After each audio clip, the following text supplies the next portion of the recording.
So ఇతనికి సంబంధించి ఏమేమి టాపిక్స్ చదవాలన్నా ఒకసారి చూడండి. ఓకేనా. ఫస్ట్ ఈయన రాజ్యాధికారానికి రావడం, రాజ్యాధికారం టాపిక్స్. నెక్స్ట్ తర్వాత కరువు, ఇతని కాలంలో సంభవించినటువంటి కరువు అని చెప్పచ్చు అన్నమాట. సో రెండవది తీవ్రమైన కరువు, ఇతని కాలంలో సంభవించిన కరువు గురించి. నెక్స్ట్ తర్వాత ఇతనికి వ్యతిరేకంగా జరిగినటువంటి దక్కన్ తిరుగుబాట్ల గురించి చూస్తాం. నెక్స్ట్ తర్వాత వచ్చేసి పోర్చుగీస్ వారిపై దండయాత్ర, పోర్చుగీస్ వారిపై షాజహాన్ దండయాత్ర అన్నమాట. షాజహాన్ యొక్క దండయాత్ర. నెక్స్ట్ ఐదవ టాపిక్ ఏంటంటే అహ్మద్ నగర్ పై దండయాత్ర, అహ్మద్ నగర్ పై దండయాత్ర, అహ్మద్ నగర్ పై దండయాత్ర.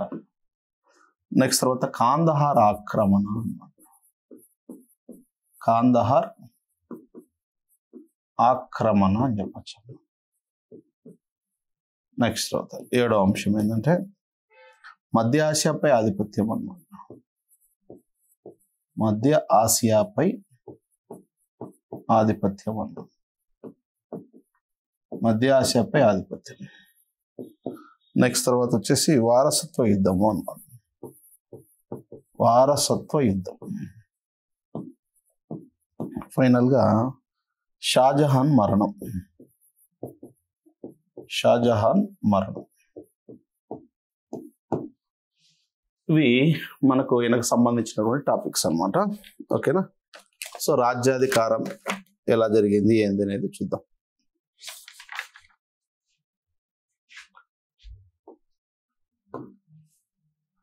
షాజహాన్ టైం పీరియడ్ చూసుకోండి. ఇక్కడ 1628 ఫిబ్రవరి 14 అనేది ఇతడు పట్టాభిషేకం చేసుకున్నటువంటి రాజ్యాధికారానికి వచ్చిన సంవత్సరం. నెక్స్ట్ ఈయన 1658 వరకు 58 జూలై నెలలో, ఓకేనా, జూలై నెలలో ఇతని కుమారుడు ఔరంగజేబు రాజ్యాధికారానికి వస్తాడు. ఆ మధ్యలో ఈయన యొక్క టైం పీరియడ్ అనమాట, పరిపాలన కాలం ఇది. సో ఓకేనా, ఈ టైం మధ్యలో ఈయన పరిపాలన చేశాడు అనేది చెప్పుకోవడం అనమాట. సో 1628 టు 1658 ఈ మధ్య కాలంలో మనకు వచ్చేటువంటి అంశాలు ఇవి. ఓకేనా. ఆయన ఎలా రాజ్యాధికారాన్ని పొందాడు, అతని కాలంలో సంభవించిన కరువు, ఎటువంటి కరువు సంభవించింది, ఎప్పుడు సంభవించింది, సో దానికి ఎటువంటి చర్యలు ఏమైనా తీసుకున్నాడా లేదా. నెక్స్ట్ అతనికి వ్యతిరేకంగా దక్కన్ ప్రాంతంలో తిరుగుబాట్లు రావడము, పోర్చుగీస్ వారి మీద ఈయన దండయాత్రలకు పంపించడము, అహ్మద్ నగర్ను ఆక్రమించడము, నెక్స్ట్ తర్వాత కాందహార్ను ఆక్రమించడము, మధ్య ఆసియా మీద ఆధిపత్యం వహించడము, వారసత్వ యుద్ధం జరగడము ఇతని కాలంలో. ఎందుకంటే ఇతనికి 4 కుమారులు కాబట్టి. ఓకేనా. ఇతని కుమారులు కూడా ఒకసారి ఐడియా తెచ్చుకోండి. సో ఈయన కుమారులు వచ్చేసి మనకి షాజహాన్కు మనకి ఎంతమంది కుమారులు అంటే, ఒకడు ఫస్ట్ దారా షుకో అని చెప్పచ్చు అనమాట. దారా షుకో మొదటి కుమారుడు. నెక్స్ట్ తర్వాత మురాద్ బక్ష్ అంటాం, మురాద్ బక్ష్. నెక్స్ట్ తర్వాత షా షజా అనమాట, షా షజా. నెక్స్ట్ 4వ వ్యక్తి ఎవరంటే ఔరంగజేబ్ అనమాట, ఔరంగజేబ్. ఓకేనా. వీళ్ళు 4 ఇతని కుమారులు అనమాట. సో గుర్తుపెట్టుకోండి, దారా షుకో, మురాద్ బక్ష్, షా షజా, ఔరంగజేబ్. అదే షాజహాన్ యొక్క అసలు పేరేమన్నాం, ఖుర్రము అని చెప్పామన్నమాట. ఖుర్రం యొక్క సోదరుడు ఎవరు, షార్వార్ అన్నాం, షార్వార్. ఖుర్రం యొక్క మొదటి సోదరుడు ఎవరు, సో ఖుస్రు అని చెప్పామన్నమాట, ఖుస్రు. ఓకేనా, ఖుస్రు. వీళ్ళ 3 అన్నదమ్ములు అనమాట వీళ్ళు. షాజహాన్ యొక్క అసలు పేరు ఖుర్రం. సో కాబట్టి ఈయన చనిపోతే ఇంకా మిగిలింది 2. ఈ 2లో ఈయన రాజు అవుతాడు, ఇతను. సో అదే మనకు నూర్జహాన్ యొక్క అల్లుడుగా చెప్పొచ్చు అనమాట. అదే ఆయనకు సంబంధించి. ఓకేనా. సో నెక్స్ట్ ఇక్కడ రాజ్యాధికారం చూడండి. ఇక్కడ మీకు ఇదంతా కూడా స్లోగానే ఉండొచ్చు కానీ 1000% క్వశ్చన్ వస్తుంది, నో డౌట్ దాంట్లో. ఓకేనా, 100% మీరు ఆన్సర్ చేయగలుగుతారు. రేపు ఎగ్జామ్లో క్వశ్చన్ అడిగితే 100కు 100% పెట్టగలరు. నాకు తెలిసి ఇంతకంటే మ్యాటర్ ఎక్కడ లేదు మీకు. ఓకేనా, సో కాబట్టి అందుకే చెప్తున్నాను, నిదానంగా వచ్చే బిట్టు క్లారిటీగా నేర్చుకునేదానికి ప్రయత్నం చేయండి. సో చూడండి, ఇక్కడ రాజ్యాధికారం ఎలా వచ్చాడు, కరువు సంభవించింది, దక్కన్ తిరుగుబాట్లు వచ్చాయి, పోర్చుగీస్ వారి మీద దాడులు చేశాడు. సో దానికి ప్రధాన కారణం ఏంటంటే పోర్చుగీస్ వారు ఏదో ఒక తప్పు పనులు చేసింటారు అనమాట. అందుకే వాళ్ళకు వ్యతిరేకంగా వాళ్ళ మీద దాడులు చేసి వాళ్ళ ప్రాంతాలను ఆక్రమించుకోవడం జరిగింది, వాళ్ళని జైల్లో బంధించడం జరుగుతుంది. అహ్మద్ నగర్ అనేటువంటిది ఇది దక్షిణ భారతదేశ రాజ్యం అనమాట, దక్షిణాది రాజ్యం. ఈ రాజ్యం మీద దాడి చేసి దాన్ని ఆక్రమించడం జరుగుతుంది అనమాట. కాందహార్ అనేది వీళ్ళ యొక్క ఫస్ట్ రాజు దగ్గర నుంచి కూడా, బాబర్ దగ్గర నుంచి కూడా ఇది ఒక హాట్ ప్లేస్ అనమాట కాందహార్ అనేది. సో మధ్య ఆసియా భూభాగం. ఓకేనా, మధ్య ఆసియా భూభాగం కూడా సో ప్రాంతం మీద ఆధిపత్యం వహించడం. ఇతని కాలంలో ఇతని కుమారులు ఎంతమంది, 4 కుమారులు ఉన్నారు కాబట్టి సో వీడా. సో ఎవరా అని చెప్పేసి వాళ్ళు సింహాసనం కోసం పోటీ పడతారు. వాళ్ళ మధ్య జరిగేటువంటి యుద్ధమే వారసత్వ యుద్ధం అని చెప్పచ్చు. ఆ వారసత్వ యుద్ధం ఎప్పుడు జరిగింది అనేది మనం చూస్తాం అనమాట. సో ఫైనల్గా షాజహాన్ ఎప్పుడు మరణించాడు అనే కోణంలో ఒక్కొక్క దాని గురించి మనం చూసుకుంటూ వస్తాం అనమాట. ఓకేనా, సో అది చూడండి, ఇక్కడ రాజ్యాధికారం ఎలా పొందాడినా. సో ఫస్ట్ టాపిక్ వచ్చేసి ఏమన్నాం, రాజ్యాధికారానికి ఎలా వచ్చాడు అనేది మనం చూద్దాం. సో రాజ్యాధికారం, ఈయన రాజ్యాధికారాన్ని ఎలా పొందాడు అనేది మనం చూసినట్లయితే ఓకేనా. సో ఫస్ట్ వచ్చేసి ఓకేనా, సో జహాంగీర్ మరణించే నాటికి ఆయనకి ఎంతమంది కుమారులు అన్నట్లయితే చూడండి, సో జహాంగీర్ మరణం ఎప్పుడు జరిగింది, 1627లో జరిగింది. మామూలుగా జహాంగీర్కి ఎంతమంది కుమారులు, 3 కుమారులు. ఓకేనా, 3 కుమారులు అనమాట. ఈ 3లో మొదటి వాడు ఎవరంటే ఖుస్రు అని చెప్పామన్నమాట, ఖుస్రు. ఓకేనా, సో రెండవ వాని పేరు ఏం పేరంటే ఖుర్రం అని చెప్పామన్నమాట. సో మూడవ వ్యక్తి పేరు ఏం పేరంటే షార్వార్ అని చెప్పాం, షార్వార్ అని చెప్పాం. కానీ ఈ ఖుర్రం, సో ఖుస్రు గుడ్డివాడిని చేయబడతాడు కదా తన తండ్రి చేతనే. సో తర్వాత కాలంలో అతన్ని హత్య చేసినటువంటి వాడు ఎవరని చెప్పుకున్నాము, ఈ ఖుర్రమే ఇతన్ని హత్య చేయడం జరుగుతుంది. అంటే జహాంగీర్ మరణించే నాటికి ఈయనకి ఎంతమంది కుమారులు, కేవలం 2 మాత్రమే, గుర్తుపెట్టుకోండి. సో 2 మాత్రమే ఉన్నారు. ఓకేనా, సో ఇప్పుడు ఈ ఖుర్రం ఎవరి యొక్క కుమార్తెను వివాహం చేసుకుంటాడంటే ఆసఫ్ ఖాన్. సో ఆసఫ్ ఖాన్ యొక్క కుమార్తె ఆసఫ్ ఖాన్ యొక్క కుమార్తె పేరేం పేరంటే అర్జుమంతో బేగం అన్నమాట. ఓకేనా, అర్జుమంతో బేగం అని చెప్తాం అనమాట. బేగం ఈమెను ఇంకొక పేరుతో ఏమని పిలుస్తామంటే నవాజ్ ఆలియా బేగం అని కూడా పిలుస్తాం అనమాట. సో ఈమెకి మరొక పేరే ముంతాజ్ బేగం అని పిలుస్తాం, ముంతాజ్ బేగం అని కూడా పిలుస్తాం. సో కాబట్టి ముంతాజ్ బేగం అన్నా, అర్జుమంతో బేగం అన్నా, నవాజ్ ఆలియా బేగం అన్నా, ముంతాజ్ బేగం అన్నా ఒకటే. ఓకేనా, సో ఈమెను వివాహం చేసుకోవడం జరిగింది. ఎవరు, మన ఖుర్రం వివాహం చేసుకోవడం జరిగింది. అంటే ఖుర్రం అనేటువంటి వ్యక్తే మనకు షాజహాన్ అనమాట. ఓకేనా, ఇతన్నే షాజహాన్ అనేటువంటి బిరుదును ధరించడం జరుగుతుంది, గుర్తుపెట్టుకోండి, షాజహాన్. ఓకేనా, సో షాజహాన్ అనేటువంటి బిరుదును ధరించి రాజ్యాధికారానికి వస్తాడు అనమాట. కాబట్టి ఖుర్రం అనగా సంతోషం అని అర్థం అనమాట. ఆసఫ్ ఖాన్ కుమార్తె అయినటువంటి అర్జుమంతో బేగంను వివాహం ఆడాడు అనేది గుర్తుపెట్టుకోండి. నెక్స్ట్ తర్వాత ఈ షార్వార్ ఉన్నాడు కదా, ఈ షార్వార్ వచ్చేసి, సో ఈ షార్వార్ వచ్చేసి నూర్జహాన్. ఈ నూర్జహాన్కు మరొక పేరు ఏమన్నాం, మెహరున్నీసా అన్నాం. మెహరున్నీసాకు మరొక బిరుదే నూర్ మహల్ అన్నాం అనమాట. నూర్ మహల్ సో నూర్ మహల్ అన్నాం. సో ఈమె యొక్క కుమార్తె అయినటువంటి లాడ్లీ బేగం. ఓకేనా, లాడ్లీ బేగంను సో వివాహం ఆడడం జరిగింది అనమాట. సో ఎవరు వివాహం చేసుకున్నారు, షార్వార్ అనమాట. ఓకేనా, నూర్జహాన్ కుమార్తె అనమాట. సో కాబట్టి నూర్జహాన్ కుమార్తె అయినటువంటి లాడ్లీ బేగంను వివాహం ఆడాడు వీళ్ళిద్దరు. ఓకేనా. సో ఇక్కడ 1627 సంవత్సరంలో ఎవరు చనిపోయారు? శ్రీ జహాంగీర్ చనిపోయాడు. జహాంగీర్కి వాస్తవంగా అయితే 3 కుమారులు. ఈ 3 కుమారుల్లో మొదటి కుమారుడుని ఇతనే బ్రతికున్నంగానే ఇతన్ని తొలి దశలోనే గుడ్డివాడిని చేశాడు. తర్వాత ఖుర్రం వచ్చి ఇతన్ని హతమార్చడం జరిగింది. 1627 సంవత్సరం ఇతను మరణించే నాటికి కేవలం ఇతనికి 2 కుమారులే ఉన్నారు. ఈ 2 కుమారుల్లో మొదటివాడు ఎవరంటే ఖుర్రము. ఈ ఖుర్రంనే మనం షాజహాన్ అని పిలవచ్చు. ఖుర్రం అంటే సంతోషం అని పిలుస్తాం. సో కాబట్టి ఈ షాజహాన్ అనేటువంటి బిరుదును ధరించి రాజ్యాధికారానికి వచ్చాడు. సో ఈ ఖుర్రం ఆసఫ్ ఖాన్, ఓకేనా, ఆసఫ్ ఖాన్ కుమార్తె అయినటువంటి అర్జుమంతో బేగము లేదా నవాజ్ ఆలియా బేగంను లేదా ముంతాజ్ బేగంను వివాహం ఆడాడు. నెక్స్ట్ తర్వాత నూర్జహాన్, అదే షార్వార్ అయితే నూర్జహాన్ లేదా మెహరున్నీసా లేదా నూర్ మహల్ యొక్క కుమార్తె అయినటువంటి లాడ్లీ బేగంను వివాహం ఆడడం జరిగింది అనేది గుర్తుపెట్టుకోండి. అంటే ఇక్కడ జహాంగీర్ యొక్క 2 కుమారుల గురించి ప్రస్తావిస్తున్నాను అనమాట. ఓకేనా. సో జహాంగీర్ యొక్క 2 కుమారుల గురించి ప్రస్తావిస్తాను. సో ఇప్పుడు 2 కుమారులు ఏమేమి సంఘటనలు జరిగాయో చూద్దాం. ఈ సైడ్ వచ్చేసి మనకు షార్వార్ చూద్దాం.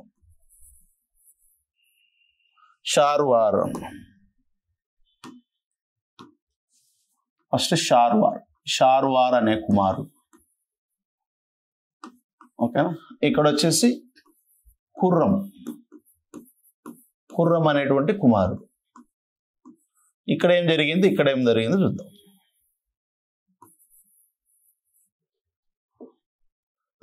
ఫస్ట్ ఇక్కడ మనకు ఎవరున్నారు? ఢిల్లీలో ఎవరంటే జహాంగీర్ అనమాట. ఈ జహాంగీర్ ఎప్పుడు చనిపోయాడంటే 1627 సంవత్సరంలో మరణం సంభవించింది. ఓకేనా. ఈ మరణం సంభవించిన మరుక్షణం ఏం జరిగింది షార్వార్ విషయంలో అనేది ఇక్కడ మనకు కావాలి. ఓకేనా. సో ఇక్కడ ఉన్నటువంటి ప్లేసే మనకు పాకిస్తాన్లో ఉన్నటువంటి ఏ ప్లేస్ అంటే లాహోర్ అనమాట. గుర్తుపెట్టుకోండి, లాహోర్. లాహోర్ అనమాట. ఇక్కడ లాహోర్ అనే ప్లేస్ నూర్జహాన్కి అత్యంత ఇష్టమైనటువంటి ప్లేస్ అనమాట. ఓకే, నూర్జహాన్కు అత్యంత ఇష్టమైన ప్లేస్. లాహోర్ అనేటువంటి ప్రాంతంలో ఎవరున్నారని చెప్పాము? నూర్జహాన్ ఉంటుంది అనమాట. ఈ నూర్జహాన్ కుమార్తెను ఏమని పిలుస్తున్నాం? లాడ్లీ బేగం అని చెప్తాం అనమాట. ఈ లాడ్లీ బేగంను వివాహం చేసుకున్నది ఎవరు? షార్వార్ అని చెప్పాము అనమాట. ఇక్కడ షార్వార్ అనేటువంటి వ్యక్తి 1627 సంవత్సరంలో జహాంగీర్ మరణించే నాటికి ఎక్కడ ఉంటాడంటే లాహోర్లో ఉంటాడు అనమాట. ఓకేనా. సో అప్పుడు ఎందుకు సార్ లాహోర్లో ఎందుకు ఉంది నూర్జహాన్ అంటే, మీకు చెప్పాను కదా 1611 సంవత్సరం నుంచి 1621 వరకు మొఘల్ సామ్రాజ్యాన్ని పరదా ప్రభుత్వాన్ని నిర్వహించింది ఎవరంటే నూర్జహాన్. ఆ టైంలో నూర్జహాన్ పరదా ప్రభుత్వాన్ని నిర్వహిస్తుంది. అందులో భాగంగా ఒక ముఠాన్ తయారు చేసుకుంటుంది. దాన్నే మనం నూర్జహాన్ జుంటా అని పిలుస్తాం. జుంటాలో ఒక 5 మంది ఉంటారు. ఈ 5 మందికి మధ్య అభిప్రాయ భేదాలు వచ్చి 1921 సంవత్సరం నాటికి జుంటాలో విభేదాలు వచ్చాయి. జుంటా అనేది విచ్ఛిన్నం అయిపోతుంది, 3 వర్గాలుగా మారిపోతుంది అని చెప్పాం కదా. అంటే 1621 నాటికే ఏం చేస్తుందంటే జుంటా మీద అభిప్రాయ భేదాలు రావడం వల్ల ఢిల్లీ నుంచి ఈ యొక్క లాహోర్లో ఉంటుంది. లాహోర్కి వెళ్ళి లాహోర్లోనే ఉంటుందామా. ఓకేనా. ఎవరు? నూర్జహాన్. నూర్జహాన్ యొక్క కూతురు నూర్జహాన్ ఎక్కడ ఉంటే అక్కడే వాళ్ళ కూతురు ఉంటుంది కాబట్టి వాళ్ళ యొక్క అల్లుడు కూడా ఎక్కడ ఉంటాడు? షార్వార్లో ఉంటాడు. ఇప్పుడు ఢిల్లీ ఉంది. ఈ ఢిల్లీ నందు జహాంగీర్ 1627 సంవత్సరంలో మరణించాడు. వెంటనే 1627 సంవత్సరంలో ఎప్పుడైతే ఈ జహాంగీర్ యొక్క మరణ వార్త తెలిసిందో ఎవరికి? నూర్జహాన్కి. నూర్జహాన్ ఏం చేసింది? వెంటనే తన అల్లుడిని రాజును చేయాలనే ఉద్దేశంతో లాహోర్ అనేటువంటి ప్రాంతంలోనే నూర్జహాన్ సమక్షంలో షార్వార్ అనేటువంటి వ్యక్తి, ఓకేనా, ఏం చేశాడు? షార్వార్ అనేటువంటి వ్యక్తిని తన అల్లుడిని నూర్జహాన్ మొఘల్ సామ్రాజ్యానికి రాజుగా ప్రకటిస్తూ అక్కడ పట్టాభిషేకం చేయడం జరుగుతుంది అనమాట. ఓకేనా. అక్కడ పట్టాభిషేకం జరిగింది అనేది గుర్తుపెట్టుకోండి. ఓకేనా. ఇది జరిగింది కదా ఇష్యూ. వెంటనే ఇదే ఇక్కడ జహాంగీర్ యొక్క ఆస్థానంలో ఎవరుంటారు? జహాంగీర్ యొక్క ఆస్థానంలోనే ఎవరున్నారు? ఢిల్లీలో ఆసఫ్ ఖాన్ ఉంటాడు. ఆసఫ్ ఖాన్. ఇక్కడ ఆసఫ్ ఖాన్ అనేటువంటి వ్యక్తి మనం ఆసఫ్ జా అని కూడా పిలుస్తాం అనమాట. ఈ ఆసఫ్ ఖాన్ ఎవరికి సోదరుడు? నూర్జహాన్ యొక్క సోదరుడు. కానీ ఈ ఆసఫ్ ఖాన్ తన కూతుర్ని ఎవరికి ఇచ్చి పెళ్లి చేశాడు? ఖుర్రంకి ఇచ్చి పెళ్లి చేశాడు కాబట్టి. కాబట్టి ఆసఫ్ ఖాన్కు షార్వార్ను రాజు చేయడం కంటే కూడా తన అల్లుడైనటువంటి ఖుర్రంను రాజు చేయడమే ఇష్టం, అతనికి ఇష్టం అన్నమాట. సో వెంటనే ఆసఫ్ ఖాన్ ఏం చేస్తాడంటే వెంటనే అప్పటికి ఈయన ఆసఫ్ ఖాన్ అదే జహాంగీర్ 1627లో ఆయన మరణించే నాటికి సౌత్ ఇండియాలో దక్షిణ భారతదేశంలో ఉంటాడు అనమాట. ఎవరు? సో ఇక్కడ చూడండి, జహాంగీర్ మరణించే నాటికి దక్షిణ భారతదేశంలో ఎవరు ఉంటారు? జహాంగీర్ ఉంటాడు అనమాట. అంటే జహాంగీర్ జహాంగీర్ అంటనా, ఇక్కడ ఎవరు ఉంటారంటే సో ఖుర్రం ఉంటాడు అనమాట. ఖుర్రం గుర్తుపెట్టుకోండి. ఖుర్రం 1627 సంవత్సరంలో ఢిల్లీలో ఆయన మరణించే నాటికి ఓకేనా. సో ఖుర్రమేమో దక్షిణ భారతదేశంలో ఉన్నాడు, షార్వార్ ఏమో లాహోర్లో ఉన్నాడు. సో కానీ ఈ విషయం ఎవరికి తెలిసింది? ఆసఫ్ ఖాన్. సో మొత్తానికైతే ఈ జహాంగీర్ మరణించిన విషయం ఎవరికి తెలిసిందంటే నూర్జహాన్కి తెలియడంతో నూర్జహాన్ తన అల్లుడైనటువంటి షార్వార్ను ఓకేనా సో మొఘల్ సామ్రాజ్యానికి రాజుగా ప్రకటిస్తూ సో లాహోర్ నందు అతనికి పట్టాభిషేకం చేస్తుంది అనమాట. ఓకేనా. సో కానీ ఆ సమయానికి ఎవరు ఇక్కడ ఆసఫ్ ఖాన్ సో ఎవరికి వర్తమానం పంపిస్తుంటే దక్షిణ భారతదేశంలో ఉన్నటువంటి ఖుర్రంకు వర్తమానం పంపిస్తున్నాడు, తొందరగా వెంటనే రాజ్యాధికారాన్ని చేపట్టాలని చెప్పేసి తన మామ దగ్గర నుంచి ఇన్విటేషన్ వర్తమానం వచ్చింది అనమాట. సో ఈయన వచ్చే లోపల ఖుర్రం ఎక్కడికి వచ్చే లోపల? ఢిల్లీకి వచ్చే లోపల ఓకేనా. సో ఆసఫ్ ఖాన్ ఏం చేస్తాడంటే సో వెంటనే ఏ ప్రాంతం మీద దాడి చేస్తాడు? లాహోర్ మీద దండయాత్ర చేసి ఓకేనా సో లాహోర్ మీద దాడి చేసి లాహోర్లో ఉన్నటువంటి షార్వార్ను ఓడించి అతన్ని బందీని చేసి అతనికి కనుగుడ్లు తీసేస్తాడు అనమాట. ఓకేనా. అంటే గుడ్డివాడిని చేసేస్తాడు అనమాట.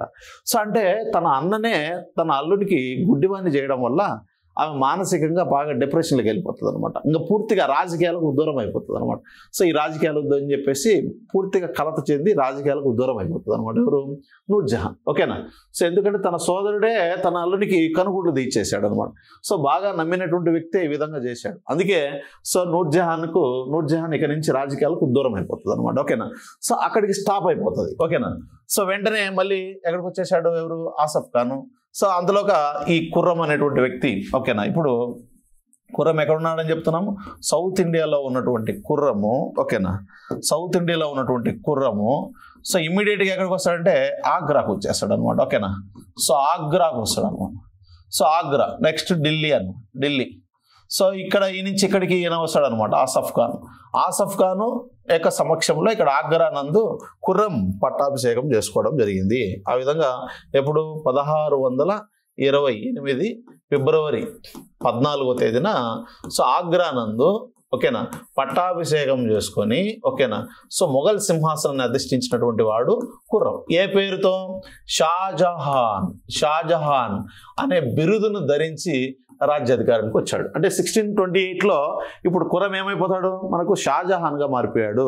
సో షాజహాన్ అనేటువంటి సో బిరుదును ధరించడం జరిగింది. షాజహాన్ అంటే అర్థం ఏంటంటే విశ్వ చక్రవర్తి అని అర్థం. షాజహాన్ అంటే విశ్వ చక్రవర్తి అని అర్థం అనమాట. విశ్వ చక్రవర్తి అని అర్థం అనమాట. ఓకేనా. విశ్వ చక్రవర్తి అనేటువంటి మీనింగ్ వస్తుంది. షాజహాన్ అంటాం. ఖుర్రం అంటే సంతోషం అని అర్థం అనమాట. ఖుర్రం అనగా సంతోషం, షాజహాన్ అనగా షా అంటే సో చక్రవర్తి, జహాన్ అంటే ప్రపంచము, ప్రపంచానికి విశ్వానికి చక్రవర్తి లాంటి వాడు ఎవరంటే షాజహాన్. సో ఈ షాజహాన్ యొక్క అసలు పేరు ఖుర్రం. ఈ ఖుర్రం ఓకేనా అనగా సంతోషం అనేటువంటి మీనింగ్ వస్తుంది.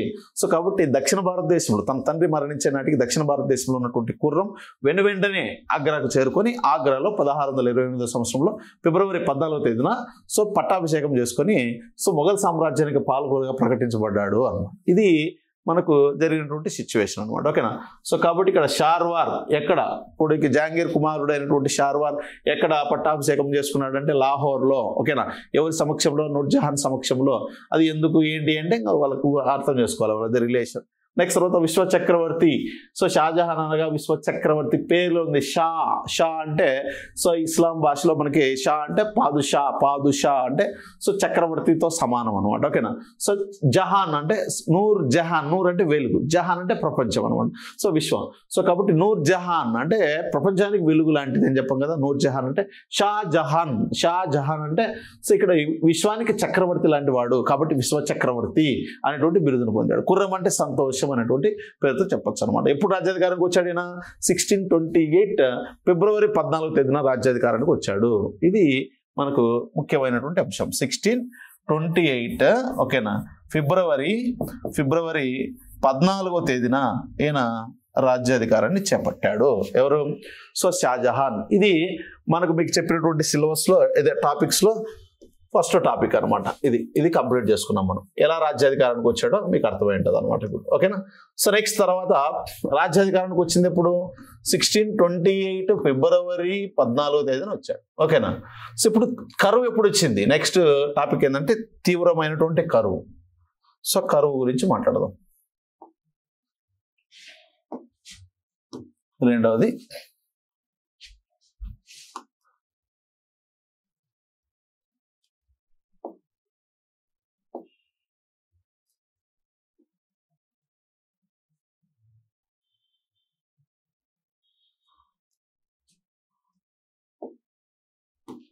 కరువు. రెండవది తీవ్రమైన కరువు. కరువు ఎప్పుడు సంభవించింది? ఎవరి కాలంలో? షాజహాన్ కాలంలో. గుర్తుపెట్టుకోండి, షాజహాన్. అదే మీకు ఢిల్లీ సల్తనత్ చెప్పేటప్పుడు కూడా కరువు వచ్చిందని చెప్పాము.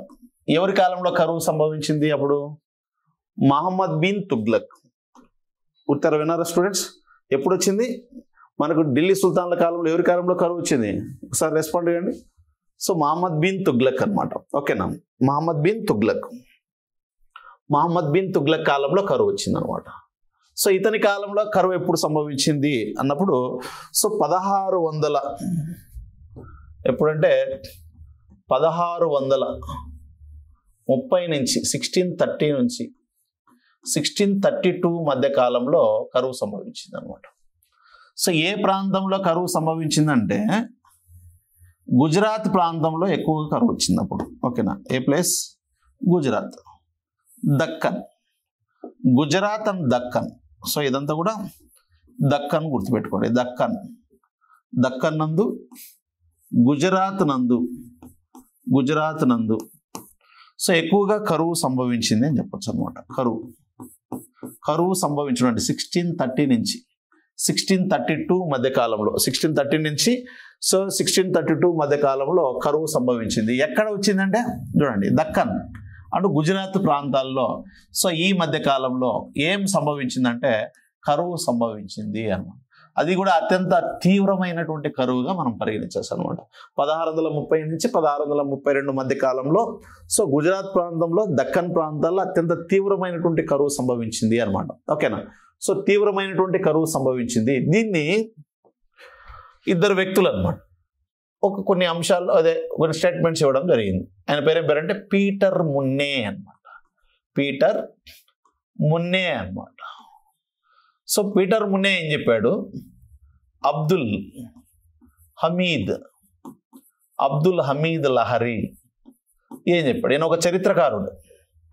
సో ఈయనేమో చరిత్రకారుడమ్మా. అబ్దుల్ హమీద్ చరిత్రకారుడు అని చెప్పొచ్చు అనమాట. ఈయనేమో యాత్రికుడు అని చెప్పొచ్చు అనమాట. యాత్రికుడు అన్నమాట. సో కాబట్టి ఇక్కడ పీటర్ మున్నే ఏం స్టేట్మెంట్ ఇచ్చాడంటే, ఇంత పెద్ద కరువు 1632 సంవత్సరంలో అత్యంత కరువు సంభవించినప్పటికీ దీనికి ఎలాంటి నివారణ చర్యలు, ఓకేనా, నివారణ చర్యలను మన షాజహాన్ చేపట్టలేదని చెప్పాడు అనమాట. ఓకేనా. షాజహాన్ తన పరిపాలనా కాలంలో అత్యంత తీవ్రమైనటువంటి కరువు సంభవించింది. ఓకే. సో కానీ ఆ కరువుకు సంబంధించినటువంటి సహాయక చర్యలు కానీ ఆ సమస్యలు తీర్చడానికి ఎటువంటి చర్యలు చేపట్టలేదు ఎవరు? సో ఇక షాజహాన్. సో కాబట్టి షాజహాన్ ఈ కరువును పెద్దగా పట్టించుకోలేదని చెప్పినటువంటి స్టేట్మెంట్ ఇచ్చినటువంటి వ్యక్తి ఎవరంటే పీటర్ మున్నే అనేటువంటి వ్యక్తిగా సో మనకు చెప్పడం జరుగుతుంది అనమాట. ఓకేనా.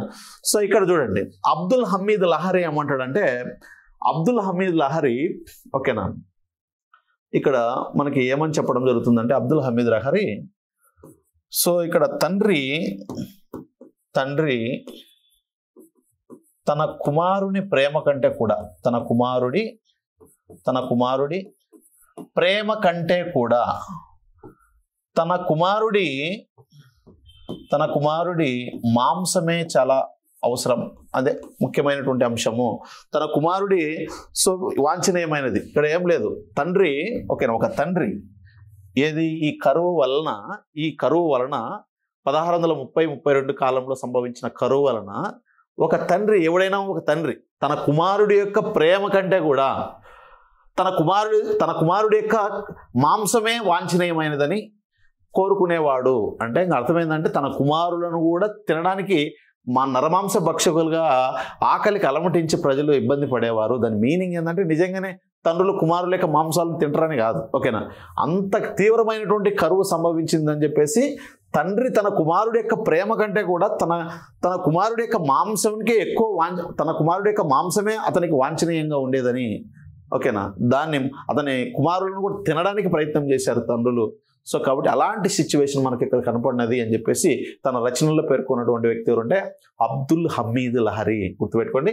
సో తీవ్రమైన కరువు ఎప్పుడు సంభవించింది? షాజహాన్ యొక్క పరిపాలనా కాలంలో అత్యంత తీవ్రమైనటువంటి కరువు 1630 నుంచి 1632 మధ్య కాలంలో సో గుజరాత్ ప్రాంతంలో, దక్కన్ ప్రాంతంలో సంభవించడం జరిగింది. ఇలాంటి కరువు వచ్చినప్పటికీ సో ఎటువంటి సహాయక చర్యలు, ప్రజల్లో సమస్యలు తీర్చలేదని, ప్రజలకు సహాయక చర్యలు రాజు హోదాలో షాజహాన్ ఎటువంటి చర్యలు చేపట్టలేదని చెప్పినటువంటి సో యాత్రికుడు ఎవరంటే సో విదేశీ యాత్రికుడు పీటర్ మున్నే అనమాట, ఓకేనా. పీటర్ మున్నే అనమాట, ఓకేనా. పీటర్ మున్నే గుర్తుపెట్టుకోవాలి. నెక్స్ట్ తర్వాత అబ్దుల్ హమీద్ లహరి తన రచనల్లో ఏమని పేర్కొన్నాడంటే సో తన యొక్క షాజహాన్ కాలంలో సంభవించిన కరువు యొక్క తీవ్రతను వివరిస్తూ ఒక తండ్రి తన కుమారుడి యొక్క ప్రేమ కంటే కూడా తన కుమారుడి యొక్క వంశమే అతనికి వాంఛనీయంగా ఉన్నదని సో పేర్కొన్నట్టుగా తెలుస్తూ ఉంది అనమాట. ఇది మనకి ఇచ్చినటువంటి సమాచారం అనమాట. ఇది కరువుకు సంబంధించి. ఇక్కడ బిట్లు ఏం రావచ్చు? సో మొఘల్స్ కాలంలో ఎవరి కాలంలో కరువు వచ్చింది అంటాడు అనమాట. షాజహాన్ కాలంలో ఎప్పుడు వచ్చింది అని అడుగుతాడు అనమాట, ఓకేనా. సో 16 సో అప్రాక్సిమేట్గా ఇక్కడ టైం అనేది నీకు ఏం చెప్పాను, 1630 నుంచి 1632 అని చెప్పాము అనమాట. సో మధ్యలో కూడా 1630 ఇవ్వచ్చు, 31 ఇవ్వచ్చు, 1632 3 సంవత్సరాలు ఏదో ఒకటి ఇవ్వచ్చు, ఓకేనా. సో కాబట్టి దాని దగ్గరగా ఉన్నటువంటి ఇయర్. సార్ 3 ఇస్తే ఎలా అంటే 3 ఇవ్వడు, ఓకేనా. మీరు అలాంటి సో క్వశ్చన్లు వేసుకోవద్దని మీరు, ఓకేనా. సో దగ్గర సంబంధం ఉన్న ఇయర్లు వేస్తాడు. కానీ ఇప్పుడు ఎగ్జాంపుల్ నాకు క్వశ్చన్ పేపర్ ఇస్తే 3 ఇయర్లు ఎందుకు ఇస్తాను నేను? ఇవ్వను కదా. సో కాబట్టి ఏదో ఒక ఇయర్ దగ్గరికి ఇచ్చి ఇంకా వేరే ఇయర్స్ ఆప్షన్ ఇచ్చే అవకాశం ఉంది. కాబట్టి 1632 రేంజ్ అనేది గుర్తుపెట్టుకోండి, ఓకేనా. సో దాంట్లో 3 సంవత్సరాలు ఏదైనా ఇవ్వచ్చు అనమాట, ఓకేనా. అది మరి ఎక్కడ సంభవించింది అని అడుగుతాడు అనమాట. గుజరాత్ అండ్ దక్కన్, ఓకేనా. దక్కన్ అని రాసుకోండి, దక్కన్. సో గుజరాత్లో సంభవించింది, దక్కన్లో సంభవించింది. సో ఇలాంటి తీవ్రమైనటువంటి కరువు గురించి ఎటువంటి సహాయ కార్యకలాపాలు చేపట్టలేనని చెప్పినటువంటి సో ఇక విదేశీ యాత్రికుడు ఎవరంటే పీటర్ మున్నే. సో కాబట్టి ఈ కరువు గురించి సమాచారం ఇచ్చినటువంటి ఒక చరిత్రకారుడు ఎవరంటే అబ్దుల్ హమీద్ లహరి అనేటువంటి చరిత్రకారుడు తన రచనల్లో ఈ కరువు గురించి, తన యొక్క తీవ్రత గురించి ప్రస్తావించాడు. ఇది రెండవ అంశం, ఓకేనా. సో అప్పటికి నేనే మనకి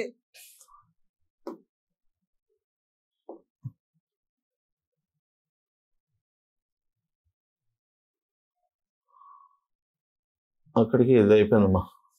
తీవ్రమైనటువంటి కరువు కంప్లీట్ అయింది. నెక్స్ట్ దక్కన్ తిరుగుబాటు చూద్దాం.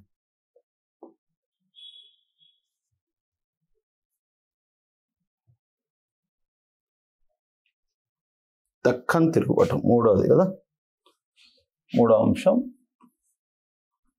దక్కన్ తిరుగుబాటు.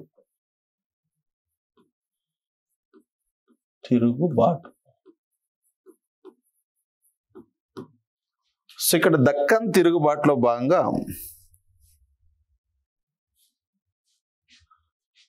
దక్కన్ తిరుగుబాటు 2 ప్లేసుల తిరుగుబాటు జరుగుతుంది.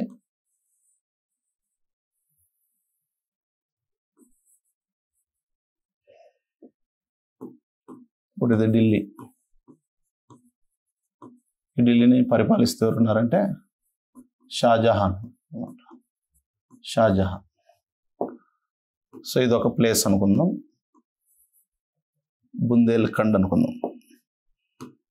ఇది దక్కన్ అనుకుందాం, దక్కన్. ఇది వచ్చేసి బుందేల్ ఖండ్ అనమాట, బుందేల్ ఖండ్, ఓకేనా. బుందేల్ ఖండ్. ఈ బుందేల్ ఖండ్ను పరిపాలిస్తూ ఎవరున్నారంటే జుగర్ సింగ్ అనమాట. ఈ జుగర్ సింగ్ కుమారుడే చక్రసింగ్ అనమాట. చక్రసింగ్.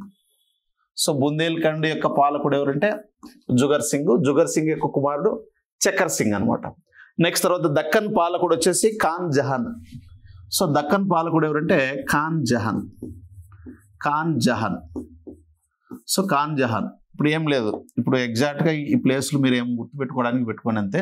సో బుందేల్ఖండ్ను పరిపాలిస్తూ ఎవరు ఉండేవాడంట? జుగర్ సింగ్ ఉండేవాడు. ఈ జుగర్ సింగ్ యొక్క కుమారుడు, ఓకేనా, జుగర్ సింగ్ యొక్క కుమారుడు ఎవరంటే మనకు చక్ర సింగ్ అని చెప్పచ్చు. సో కాబట్టి ఈ దక్కన్ను పరిపాలిస్తున్న పాలకుడు ఎవరంటే ఖాన్ జహాన్. సో ఢిల్లీలో షాజహాన్ పరిపాలించినప్పుడు ఈ దక్కన్ పాలకుడైన ఖాన్ జహాన్ షాజహాన్ యొక్క పరిపాలనకు వ్యతిరేకంగా తిరుగుబాటు చేస్తాడు అనమాట. తిరుగుబాటు, అందుకే దీన్ని దక్కన్ తిరుగుబాటు అంటాం. ఈ దక్కన్ తిరుగుబాటుకు సమాంతరంగా మనకు బుందేల్ఖండ్ పరిపాలించేటువంటి జుగర్ సింగ్, అతని కుమారుడు చక్ర సింగ్ ఇద్దరు కూడా సో ఇక్కడ షాజహాన్కు వ్యతిరేకంగా తిరుగుబాటు చేయడం జరిగింది. షాజహాన్కు వ్యతిరేకంగా తిరుగుబాటు చేయడం జరిగింది అనమాట. ఈ తిరుగుబాట్లకు, ఓకేనా, ఇప్పుడు ఈయన తిరుగుబాటు చేశాడు, ఈయన తిరుగుబాటు చేశాడు. ఇక్కడ ఇద్దరు, ఓకేనా, తండ్రి కొడుకులు ఇద్దరు కలిసి తిరుగుబాటు చేశాడు. ఈ తిరుగుబాట్లను పూర్తిగా అణిచివేసినటువంటి వ్యక్తి ఎవరంటే షాజహాన్ అని చెప్పొచ్చు అనమాట. షాజహాన్, ఓకేనా. సో ఇక్కడ షాజహాన్ అనేటువంటి వ్యక్తి అణిచివేయడం జరిగింది అనేది గుర్తుపెట్టుకోండి, ఓకేనా. ఇంకంతే, ఏం లేదు. సో వీళ్ళు తిరుగుబాటు చేశారు, అతను అణిచివేశాడు అనేది గుర్తుపెట్టుకోండి అంతే ఇక్కడ. సో ఏం లేదు, దక్కన్ తిరుగుబాటులో భాగంగా బుందేల్ఖండ్ను పరిపాలించేటువంటి జుగర్ సింగ్, అతని కుమారుడు చక్ర సింగ్లు, నెక్స్ట్ దక్కన్ను పరిపాలించేటువంటి ఖాన్ జహాన్లు ఇద్దరు కూడా సో ఢిల్లీ నుంచి పరిపాలించేటువంటి షాజహాన్ యొక్క సార్వభౌమత్వాన్ని వ్యతిరేకిస్తూ తిరుగుబాటు చేశారు. ఆ తిరుగుబాటులో ఆయన అత్యంత ఈజీగా, సునాయాసంగా వాళ్ళిద్దరిని కూడా, వాళ్ళ ముగ్గురిని అణిచివేయడం జరిగింది. సంథింగ్ ఏం లేదు ఇక్కడ, ఓకేనా. మూడవ అంశం. నెక్స్ట్ నాలుగో అంశం తీసుకున్నట్టయితే పోర్చుగీస్ వారిపై దాడి. పోర్చుగీస్ వారిపై దాడి అనమాట. నాలుగో అంశం పోర్చుగీస్ వారిపై దాడి. పోర్చుగీస్ వారిపై దండయాత్ర లేదా దాడి అని గుర్తుపెట్టుకోండి. దాడి, ఓకేనా. ఇప్పుడు షాజహాన్ పరిపాలించే సమయంలో ఓకేనా, ఇప్పుడు ఎగ్జాంపుల్ పైన ఢిల్లీలో ఎవరున్నారు? షాజహాన్ ఉన్నాడు. ఈ షాజహాన్ కాలమే కదా మనం మాట్లాడేది, షాజహాన్ కాలం. చూడండి, బెంగాల్, ఇది వచ్చేసి బెంగాల్, ఓకేనా. ఇది వచ్చేసి గుజరాత్, ఇది వచ్చేసి గోవా. సో గోవాను రెండుగా విభజిస్తే దీన్ని ఏమనిపిస్తాం?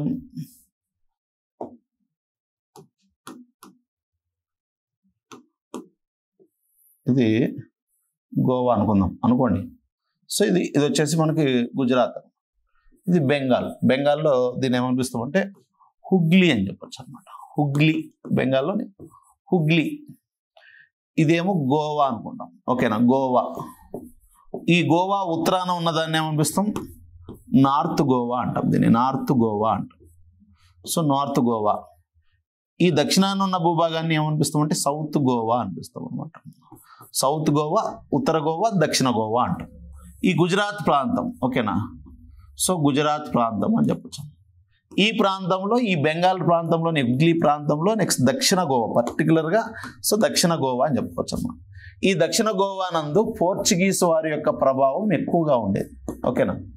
సో కాబట్టి షాజహాన్ పరిపాలించే సమయం నాటికి బెంగాల్లోని హుగ్లీ ప్రాంతంలో, సో గుజరాత్లో ఉన్నటువంటి గుజరాత్ ప్రాంతంలో, నెక్స్ట్ తర్వాత దక్షిణ గోవా నందు, పర్టికులర్గా దక్షిణ గోవా నందు ఎక్కువగా పోర్చుగీస్ వారి యొక్క ప్రాబల్యం ఎక్కువగా ఉండేది. ఎక్కువగా వీళ్ళు వర్తక వాణిజ్యాలు నిర్వహిస్తూ ఉండేవారు అనమాట. సో ఎవరి కాలంలో అంటున్నాము? షాజహాన్ కాలంలో అన్నాం. కానీ ఇక్కడ బెంగాల్లోని హుగ్లీ అనేటువంటి ప్రాంతం, ఓకేనా, బెంగాల్లోని హుగ్లీ అనేటువంటి ప్రాంతంలో పోర్చుగీస్ వారు ఏం చేస్తారంటే, పోర్చుగీస్ వారు సో అక్కడ ఉన్నటువంటి ఎవరైతే ముస్లింలు ఉంటారో, ముస్లింలు నెక్స్ట్ తర్వాత హిందువులు ఉంటారు కదా, ఈ హిందువులను సో హింసించి వాళ్ళని ఏం చేస్తారంటే బలవంతంగా క్రైస్తవ మతానికి మారుస్తూ ఉంటారు వీళ్ళు. సో పోర్చుగీస్ వాళ్ళు క్రైస్తవులు కాబట్టి హిందువులుగా ఉన్నవారిని, ముస్లింల వారిని ఇద్దరిని కూడా హింసించి వాళ్ళను బలవంతంగా సో యొక్క ఏ విధంగా మారుస్తున్నారు? బలవంతంగా క్రిస్టియన్లుగా మారుస్తారు. దానికోసం ఏం చేస్తారంటే, ఇప్పుడు ఒక అందమైనటువంటి ముస్లిం అమ్మాయి కానీ సో హిందూ అమ్మాయి కానీ దొరికిందంటే వాళ్ళని తీసుకెళ్ళి ఏం చేస్తారు? సో పోర్చుగీస్ వారికి చెందినటువంటి పురుషులకు ఇచ్చి వివాహం చేయడం జరుగుతుంది అనమాట. దానివల్ల ఏమవుతుంది? అప్పట్లో ప్రాచీన కాలంలో ఉన్నటువంటి, అదే మధ్య కాలంలో కానీ ప్రాచీన కాలంలో ఉన్న మహిళలు ఒకసారి పెళ్లి చేసుకున్నారంటే భర్తను దేవుని దేవునిలాగా భావించేటువంటి వారు. సో ఆ విధంగా ఒక ముస్లిం స్త్రీని కానీ ఒక హిందూ స్త్రీ కానీ పెళ్ళైన తర్వాత వాళ్ళ భర్తలను, సో భారతీయులకి సెంటిమెంట్ కదా, సో భారతీయులకి ఈ విధంగా పెళ్ళైన తర్వాత భర్తలను గొప్పగా ప్రేమిస్తారు అనమాట. సో కాబట్టి ఆ భర్త ఏ విధంగా చెప్తే ఆ విధంగా వింటారు అనమాట. ఆయన ఏ మతం పాటిస్తే వీళ్ళు ఆ మతం పాటిస్తారు. సో కాబట్టి ఇక్కడ పోర్చుగీస్ వ్యక్తులకు, పురుషులకు ఇచ్చి వీళ్ళ ఈ ముస్లిం అండ్ హిందువుల స్త్రీలను వివాహం చేయడం జరిగేది. అది కూడా ఏంది, బలవంతంగా, ఇష్టం లేకుండా పెళ్లి చేసేవారు అనమాట. సో ఇలాంటి కార్యకలాపాలు చేపట్టడం జరిగేది అనమాట పోర్చుగీస్ వారు, పర్టికులర్గా హుగ్లీ, సో ఇలాంటి ప్రాంతాల్లో. ఓకేనా. సో ఈ విషయం కాస్త ఈ ముస్లింలు ఈ విధంగా సఫర్ అవుతున్నారని, హిందువులు ఈ విధంగా సఫర్ అవుతున్నారని, ఈ విధంగా బలవంతంగా పెళ్లిళ్ళు చేస్తున్నారు, బలవంతంగా పెళ్లిళ్ళు చేసి బలవంతంగా మత మార్పులకు పాల్పడుతున్నారనే విషయం ఎవరికి తెలిసింది? షాజహాన్కు తెలుస్తుంది. కానీ షాజహాన్ సో ఇది పూర్తిగా వెంటనే ఈ వ్యతిరేకతను వెంటనే అతను దాన్ని ఎదుర్కొన్నాడు అనమాట షాజహాన్. సో మనసులో పెట్టుకున్నాడు అనమాట. ఓకేనా. సో ఒకసారి ఏం చేస్తుందంటే ఆగ్రా ఉంది కదా, సో ఆగ్రా ప్రాంతంలో ముంతాజ్ బేగం, ఓకేనా. సో ముంతాజ్ బేగం ఏమనే కదా మనం అర్జుమంతో బేగం అని పిలుస్తాం, నవాబ్ ఆలియా బేగం అని కూడా పిలుస్తాం కదా. సో కాబట్టి ఈ ముంతాజ్ బేగం యొక్క ఆస్థానంలో, ఓకేనా, ఆమె దగ్గర పనిచేసేటువంటి ఇద్దరు స్త్రీలు ఉంటారు అనమాట. ఓకేనా, ఇద్దరు బాలికలు. సో వాళ్ళిద్దరిని ఏం చేస్తారంటే, సో ఆమె యొక్క ఆస్థానంలో ఉన్నది తెలియక పోర్చుగీస్ వాళ్ళు ఏం చేస్తారంటే వాళ్ళిద్దరిని బంధించి వాళ్ళని నానా చిత్రహింసలు పెడతారు అనమాట. ఓకేనా. సో ఈ విషయం ఎవరికి తెలిసింది? ముంతాజ్ బేగం తెలిసి ముంతాజ్ బేగం యొక్క ఆగ్రహానికి పోర్చుగీస్ వారు గురవుతారు అనమాట. సో ఆ విధంగా ఈ అంశం కూడా మనకు షాజహాన్కు తెలుస్తుంది అనమాట. ఓకేనా. సో షాజహాన్కు తెలియడం జరుగుతుంది అనమాట. నెక్స్ట్ తర్వాత దక్షిణ గోవాకు చెందినటువంటి, ఓకేనా, సో ఇక్కడ దక్షిణ గోవాకు చెందినటువంటి అపోన్సా, ఓకేనా, అపోన్సా అనేటువంటి పోర్చుగీస్ ఒక అధికారి ఉంటాడు అనమాట. ఇప్పుడు దక్షిణ గోవా అని చెప్తున్నా కదా, వాస్తవంగా అయితే దక్షిణ గోవాలో ఉన్నటువంటి పోర్చుగీస్ వారికి హుగ్లీ నందు ఉన్నటువంటి పోర్చుగీస్ వారికి అసలు పడేది కాదనమాట. వాళ్ళిద్దరికి వైరం ఉంటుంది. ఎందుకంటే ఈ దక్షిణ గోవాకు చెందినటువంటి పోర్చుగీస్ అధికారి అయినటువంటి అపోన్సా అనేటువంటి వ్యక్తికి హుగ్లీ నందు ఒక ల్యాండ్ ఉంటుంది అనమాట, భూమి ఉంటుంది అనమాట. ఓకేనా. సో ఈ భూమిని, సో ఈ హుగ్లీ అనేటువంటి పోర్చుగీస్ వారు అపోన్సాను లెక్క చేయకుండా ఆ భూమిని ఆక్యుపై చేసేసుకుంటారు అనమాట. ఓకేనా. సో దాంతో బాధపడినటువంటి అపోన్సా ఏం చేస్తారంటే, సో ఈ హుగ్లీ అనేటువంటి ప్రాంతంలో నా యొక్క భూమిని హుగ్లీలో ఉన్నటువంటి ఇతర పోర్చుగీస్ వారు ఆక్రమించుకోవడం జరిగింది, కాబట్టి ఆ భూమి నాకు ఎలాగైనా రావాలి, దానికోసం మీరు హెల్ప్ చేయండి అని చెప్పేసి సో ఇక్కడ ఉన్నటువంటి ఈ దక్షిణ గోవాకు చెందినటువంటి పోర్చుగీస్ అధికారి అయినటువంటి అపోన్సా షాజహాన్కు విన్నవించుకోవడం జరుగుతుంది అనమాట. ఓకేనా. సో కాబట్టి వెంటనే షాజహాన్ ఏం చేస్తారంటే, సో ఇక్కడ బెంగాల్ను పరిపాలిస్తూ ఒక మొఘల్ సేనాని ఉంటాడు అనమాట. ఓకేనా. సో ఆయన పేరు ఏం పేరు అంటే కాసిం ఖాన్ అనమాట. ఆయన పేరు ఏం పేరు? కాసిం ఖాన్ అనమాట. సో కాసిం ఖాన్కు వర్తమానం పంపిస్తాడు అనమాట. కాసిం ఖాన్ గుర్తుపెట్టుకోండి, ఇక్కడ కాసిం ఖాన్ ఈ బెంగాల్ను పరిపాలిస్తున్న పాలకుడు. సో ఆ బెంగాల్ను పరిపాలిస్తున్న పాలకుని పేరు కాసిం ఖాన్. ఓకేనా. కాసిం ఖాన్ బెంగాల్ను పరిపాలిస్తున్న కాసిం ఖాన్ యొక్క రాజ్యంలోని హుగ్లీ అనేటువంటి ప్రాంతంలో వర్తక వాణిజ్యాలు నిర్వహిస్తున్న వారు పోర్చుగీస్ వారు. కానీ పోర్చుగీస్ వారు ముస్లిం స్త్రీలను, హిందూ స్త్రీలను, ఓకేనా, బలవంతంగా పోర్చుగీస్ వారికి పురుషులకు ఇచ్చి వివాహం చేస్తూ ఉంటారు. దానికి ప్రధాన ఉద్దేశం ఏంటంటే, సో వీళ్ళను పూర్తిగా క్రిస్టియన్స్గా మార్చాలి, క్రైస్తవ మతాన్ని వ్యాప్తి చేయాలనేది వాళ్ళ ఉద్దేశం. ఓకేనా. అంతేకాకుండా ముంతాజ్ బేగం లేదా మనకు ఆ ముంతాజ్ బేగం యొక్క ఆస్థానంలో ఉన్నటువంటి ఇద్దరు బాలికలను బాగా చిత్రహింసలకు గురి చేస్తారు. ఈ విషయం కాస్త ముంతాజ్ బేగంకు తెలిసి ముంతాజ్ బేగం యొక్క ఆగ్రహానికి గురి అవుతారు అనమాట. ఎవరు? పోర్చుగీస్ వారు. ఎక్కడున్న పోర్చుగీస్ వారు? హుగ్లీలో ఉన్నటువంటి పోర్చుగీస్ వారు. దానికి తోడు దక్షిణ గోవాకు చెందినటువంటి అపోన్సా అనేటువంటి వ్యక్తి, ఓకేనా, అపోన్సా అనేటువంటి పోర్చుగీస్ అధికారికి హుగ్లీ అనేటువంటి ప్రాంతంలో ఒక భూమి ఉంటుంది అనమాట. సో ఆ భూమిని హుగ్లీ అనేటువంటి పోర్చుగీస్ వారు బలవంతంగా ఆక్రమించుకోవడం జరుగుతుంది అనమాట. సో అంటే వాళ్ళకి మధ్య సమస్య ఉంది చూడండి ఇక్కడ. సో అందుకే ఇక్కడ ఉన్నటువంటి పోర్చుగీస్ వారికి, ఇక్కడ ఉన్నటువంటి పోర్చుగీస్ వారికి అసలు సరిపోదు. సో కాబట్టి దక్షిణ గోవాకు చెందినటువంటి అపోన్సా నా భూమిని నాకు ఇప్పించమని చెప్పేసి సో ఎవరికి వర్తమానం పంపిస్తాడు? సో అదే ఎవరి దగ్గరికి పోయి విన్నవించుకుంటాడు? షాజహాన్. వెంటనే షాజహాన్ బెంగాల్ పాలకుడైనటువంటి కాసిం ఖాన్కు వర్తమానం పంపించి వెంటనే సో ఆ యొక్క హుగ్లీ అనేటువంటి ప్రాంతంలో ఉన్నటువంటి పోర్చుగీస్ స్థావరాన్ని ఆక్యుపై చేసుకో అని చెప్పేసి ఆదేశాలు జారీ చేయడం జరిగింది అనమాట. ఓకేనా. సో ఆ విధంగా కాసిం ఖాన్ ఏం చేస్తాడంటే, సో కొంత సైన్యాన్ని పంపిస్తాడు. ఎవరి మీదకి? సో ఇక హుగ్లీ అనేటువంటి పోర్చుగీస్ స్థావరం మీదకి సైన్యాన్ని పంపిస్తాడు. ఆ సైన్యానికి నాయకత్వం వహించింది ఎవరంటే బహదూర్ అనమాట. ఎవరు? బహదూర్ అనమాట. గుర్తుపెట్టుకోండి, బహదూర్. సో బహదూర్ నాయకత్వంలో ఉన్నటువంటి సో ఇక ఏది కాసిం ఖాన్ సైన్యం అనేది సో ఏం చేస్తుంది అంటే, ఇక్కడ కాసిం ఖాన్ సైన్యం అంటే కాసిం ఖాన్ పైన ఉన్నటువంటి షాజహాన్కు సో అదే సార్వభౌమాధికారి కాబట్టి ఇతనికి సో అతని యొక్క సైన్యం, అది కూడా మొఘల్ సైన్యం అయినట్టే కదా. సో కాబట్టి ఈ కాసిం ఖాన్ అనేటువంటి బెంగాల్ పాలకుడు, ఓకేనా, హుగ్లీ నందు ఉన్నటువంటి పోర్చుగీస్ స్థావరం మీదకి తన సైన్యాన్ని పంపిస్తాడు. ఆ సైన్యానికి నాయకత్వం వహించినటువంటి వ్యక్తి ఎవరంటే బహదూర్. ఈ బహదూర్ నాయకత్వంలో ఉన్నటువంటి సైన్యం ఏం చేస్తుందంటే హుగ్లీలో ఉన్నటువంటి పోర్చుగీస్ వారిని బంధించి వాళ్ళని ఏం చేస్తారంటే ఆగ్రా జైల్లో బంధించేస్తుంది అనమాట. సుమారుగా ఎంతమందిని బంధించేస్తుంది? సో అలా 500 మంది బానిసలు, 500 మంది పోర్చుగీస్ వారిని బంధించి ఖైదీలుగా మార్చి వాళ్ళను బానిసలుగా మార్చేస్తుంది అనమాట. అంటే ప్రతిదానికి వాళ్ళను బానిసలుగా ఉపయోగించుకుంటారు, ప్రతి పనిగా వాళ్ళని ఉపయోగించడం మొదలుపెట్టారు అనమాట. ఇలాంటి దండయాత్రలు ఎప్పుడు జరిగింది అన్నప్పుడు సో ఇక్కడ 1630వ సంవత్సరంలో ఒక సంఘటన జరిగింది. మనకి ఎక్కువగా 1630వ సంవత్సరంలో ఏం జరిగిందంటే ఈ పోర్చుగీస్ వారు ఈ బెంగాల్లోని సో ఇక ఏదంటే హుగ్లీ అనేటువంటి ప్రాంతంలో మత మార్పులు పాల్పడడం కానీ ఓకేనా. సో ఇలాంటి కార్యకలాపాలు 1630లో జరిగితే 1632లో సో ఏం జరిగింది, 1632లో మీర్ కాసిమ్ను ఆదేశించడం జరిగింది. ఎవరు? మన షాజహాను ఓకేనా. నెక్స్ట్ తర్వాత 1632వ సంవత్సరంలోనే బహదూర్ నాయకత్వంలో సో ఇక కాసిం ఖాన్ సైన్యం ఏం చేస్తుందంటే హుగ్లీ మీద దాడి చేసి హుగ్లీలో ఉన్నటువంటి సుమారు ఒక 500 మంది పోర్చుగీస్ వ్యక్తులను బంధించి వాళ్ళని ఖైదీలుగా మార్చి వాళ్ళని తీసుకుపోయి సో ఆగ్రా జైల్లో బంధించి బానిసలుగా మార్చేయడం జరుగుతుంది అనమాట. ఇది జరిగింది ఇక్కడ ఓకేనా. సో కాబట్టి 1630లో ఏం జరిగింది అంటే వాస్తవంగా మీరు గుర్తుపెట్టుకోవాల్సినప్పుడు పైన షాజహాన్ ఉన్నాడు, ఇక్కడ బెంగాల్లోని హుగ్లీ ప్రాంతంలో పోర్చుగీస్ వారు ఉన్నారు, గుజరాత్లో ఉన్నటువంటి ప్రాంతంలో గుజరాత్లో కూడా పోర్చుగీస్ వారు ఉన్నారు, ఇక్కడ గోవాలో పర్టికులర్ దక్షిణ గోవాలో పోర్చుగీస్ వారు ఉన్నారు. అంటే 3 ప్లేసుల్లో పోర్చుగీస్ వారు ఉన్నారు అనేది గుర్తుపెట్టుకోండి. వీళ్ళకి ముగ్గురు సమకాలికంగా ఎవరున్నారు? షాజహాన్ ఉన్నాడు. సో ఈ నలుగురికి సమకాలికంగా ఏం జరిగింది అనేది ఇక్కడ ఇంపార్టెంట్ అనమాట. సో ఇప్పుడు చూడండి, షాజహాన్ పరిపాలనా కాలంలో అనగా 1330వ సంవత్సరంలో సో పర్టికులర్గా బెంగాల్లో హుగ్లీ అనేటువంటి ప్రాంతంలో ఉన్నటువంటి పోర్చుగీస్ వారు ఏం చేశారు? హిందూ స్త్రీలను ముస్లిం స్త్రీలను వాళ్ళను బంధించి బలవంతంగా ఇక పోర్చుగీస్ పురుషులకి ఇచ్చి వివాహం చేయడం జరిగింది. ఎందుకోసం అంటే అలా పెళ్లిళ్ళు చేయడం వల్ల, బలవంతంగా పెళ్లిళ్ళు చేయడం వల్ల, బలవంతంగా మతాన్ని మార్పించడం వల్ల అంటారు. ఆ విధంగా క్రైస్తవ మతం అనేది ఇక్కడ బాగా వ్యాప్తి చెందుతుంది అనేటువంటి ఉద్దేశంతో సో అప్పటి నుంచి చేస్తున్నారు.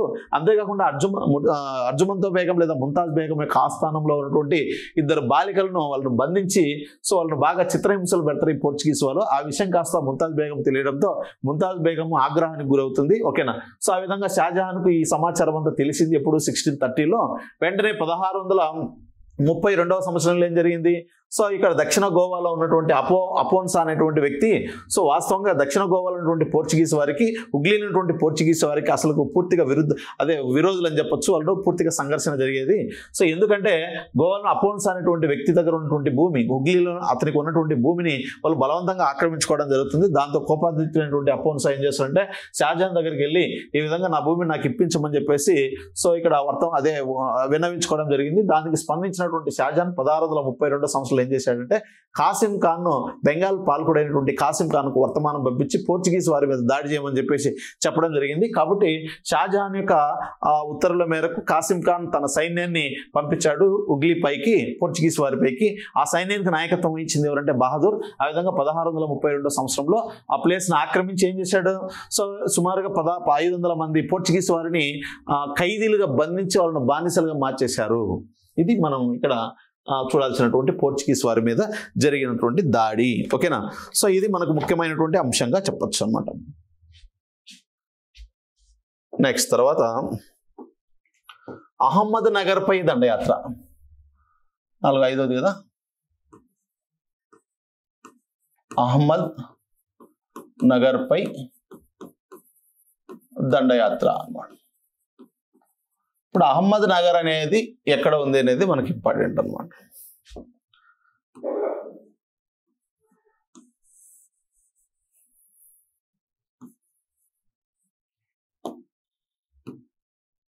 ఇప్పుడు ఇక్కడ ఎవరున్నారు? ఇప్పుడు తుంగభద్ర రివర్. ఈ తుంగభద్ర రివర్కు దక్షిణాన ఒక రాజ్యం ఏర్పడిందని చెప్పాము, ఉత్తరాన ఒక రాజ్యం ఏర్పడిందని చెప్పాము. సో దీన్ని ఏమనిపిస్తామంటే విజయనగర సామ్రాజ్యం అన్నాం. విజయనగర సామ్రాజ్యం అన్నాం. సో ఇది ఎప్పుడు ఏర్పడింది? 1336వ సంవత్సరంలో ఏర్పడింది. ఇదేమో బహుమని సామ్రాజ్యం అన్నాం. బహుమని సామ్రాజ్యం అన్నాం. ఇది వచ్చేసి 1347లో ఏర్పడింది, గుల్బర్గా రాజధానిగా ఓకేనా. కానీ ఈ బహుమని సామ్రాజ్యమే చూడండి, ఈ బహుమని సామ్రాజ్యమే ఏమవుతుందంటే మొత్తం 5 రాజ్యాలు విడిపోతుంది అనమాట. 5 రాజ్యాలు విడిపోతుంది. ఒకటి ఏదంటే బీదర్ అని చెప్పచ్చు, నెక్స్ట్ బీరార్ అని చెప్పచ్చు అనమాట, నెక్స్ట్ బీజాపూర్ అని చెప్పచ్చు అనమాట, బీజాపూర్. నెక్స్ట్ తర్వాత గోల్కొండ అంటాం, గోల్కొండ. నెక్స్ట్ అహ్మద్ నగర్ అని చెప్పచ్చు అనమాట, అహ్మద్ నగర్. సో ఇప్పుడు అహ్మద్ నగర్ అనేది నువ్వేమనుకోవాలి, అహ్మద్ నగర్ అనేది చూడండి, ఇక్కడ అహ్మద్ నగర్ అనేది బహుమని సామ్రాజ్యం అనేది, బహుమని సామ్రాజ్యం 1347లో ఏర్పడినటువంటి ఈ బహుమని సామ్రాజ్యం కాస్త సో ఏమైపోతుందంటే 15 ఫస్ట్ ఇది ఒక 4 ముక్కలు అయిపోతుంది అనమాట. బహుమని సామ్రాజ్యం 5 భాగాలుగా స్ప్లిట్ అయిపోతుంది అనమాట. సో ఈ 5 భాగాలు ఏంటివి అనేది మనం చూసుకోవాలన్నమాట. ఒకటి బీరార్ అని చెప్పచ్చు, గుర్తుపెట్టుకోండి బీరార్. రెండవది బీదర్ అని, బీదర్. నెక్స్ట్ తర్వాత వచ్చేసి గోల్కొండ, బీదర్ కాస్త నెక్స్ట్ బీదర్. నెక్స్ట్ బీజాపూర్ అని చెప్పచ్చు, బీజాపూర్. నెక్స్ట్ తర్వాత గోల్కొండ అనమాట, గోల్కొండ. నెక్స్ట్ అహ్మద్ నగర్ అనమాట, అహ్మద్ నగర్. కాబట్టి ఇక్కడ అహ్మద్ నగర్ అంటే ఏదో అనుకోండి. సో ఇక్కడ చూడండి తుంగభద్ర అనేది ఇంత పైన ఉండదు, మీకు అర్థం కావడం కోసం వేశాను అంతే. సో తుంగభద్ర నదికి పైన ఒక రాజ్యం ఏర్పడింది, కింద ఒక రాజ్యం ఏర్పడింది. ఇది 1336, ఇది 1347 అని మహమ్మద్ బిన్ తుగ్లక్ చెప్పేటప్పుడే మీకు చెప్పున్నాను. ఓకేనా, మహమ్మద్ బిన్ తుగ్లక్ యొక్క పరిపాలనా కాలంలో మనకు తుంగభద్ర నదికి పైన ఒక రాజ్యం ఏర్పడింది, కింద ఒక రాజ్యం ఏర్పడింది. ఈ 2 రాజ్యాలు సో తుంగభద్ర అంతర్వేది కోసం దీన్ని మనం రాయచూర్ అంతర్వేది, రాయచూర్ డెల్టా లేదా తుంగభద్ర డెల్టా అని పిలుస్తాం అనమాట. ఈ తుంగభద్ర అంతర్వేది కోసం లేదా రాయచూర్ అంతర్వేది కోసం ఆ 2 రాజ్యాల మధ్య తీవ్రంగా పోరాటాలు జరుగుతాయి, యుద్ధాలు జరుగుతాయి అని చెప్పాం. సో కాబట్టి ఒక విధంగా చెప్పాలంటే 1347లో ఏర్పడినటువంటి ఈ బహుమని సామ్రాజ్యం కాస్త ఓకేనా, సో బహుమని సామ్రాజ్యం కాస్త 5 భాగాలుగా చిలిపోయింది, 5 రాజ్యాలు అయిపోయింది అనమాట. సో ఈ 5 రాజ్యాలు చూడండి, Berar, Bidar, Bijapuram, B B B. So బీతో ఎన్ని రాజ్యాలు ఉన్నాయి? 3 రాజ్యాలు ఉన్నాయి.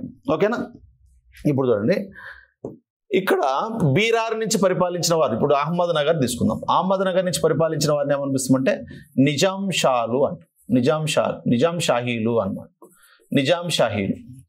గోల్కొండ నుంచి పరిపాలించిన వారిని ఏమనిపిస్తామంటే కుతుబ్ షాహీలు అనిపిస్తాం అనమాట, కుతుబ్ షాహీలు అనిపిస్తాం. బీజాపూర్ నుంచి పరిపాలించిన వారిని ఏమనిపిస్తామంటే ఆదిల్ షాహీలు అనిపిస్తాం, ఆదిల్ షాహీలు అని పిలుస్తాం. బీదర్ నుంచి పరిపాలించిన వారిని ఏమనిపిస్తాం అంటే బరీద్ షాహీలు. చూడండి బరీద్, ఇక్కడ లాస్ట్ ఎర్ర అనేటువంటి అక్షరం తీసుకొచ్చి మధ్యలో పెట్టుకుంటే దాన్ని ఈజీగా గుర్తుపెట్టుకోవచ్చు. బరీద్ షాహీలు అంటాం. ఓకేనా, బీజాపూర్ ఆదిల్ షాహీలు, కుతుబ్ షాహీలు, నిజాం షాహీలు అనిపిస్తాం అనమాట. సో ఇప్పుడు ఈ బీరార్ నుంచి పరిపాలించిన వారిని ఏమనిపిస్తాం అంటే ఇమాద్ షాహీలు అనిపిస్తాం. సో ఇక్కడ మీకు ఏమర్థం కావాలి, బహుమని సామ్రాజ్యం 5 రాజ్యాలు విడిపోగా వచ్చిన రాజ్యమే అహ్మద్ నగర్.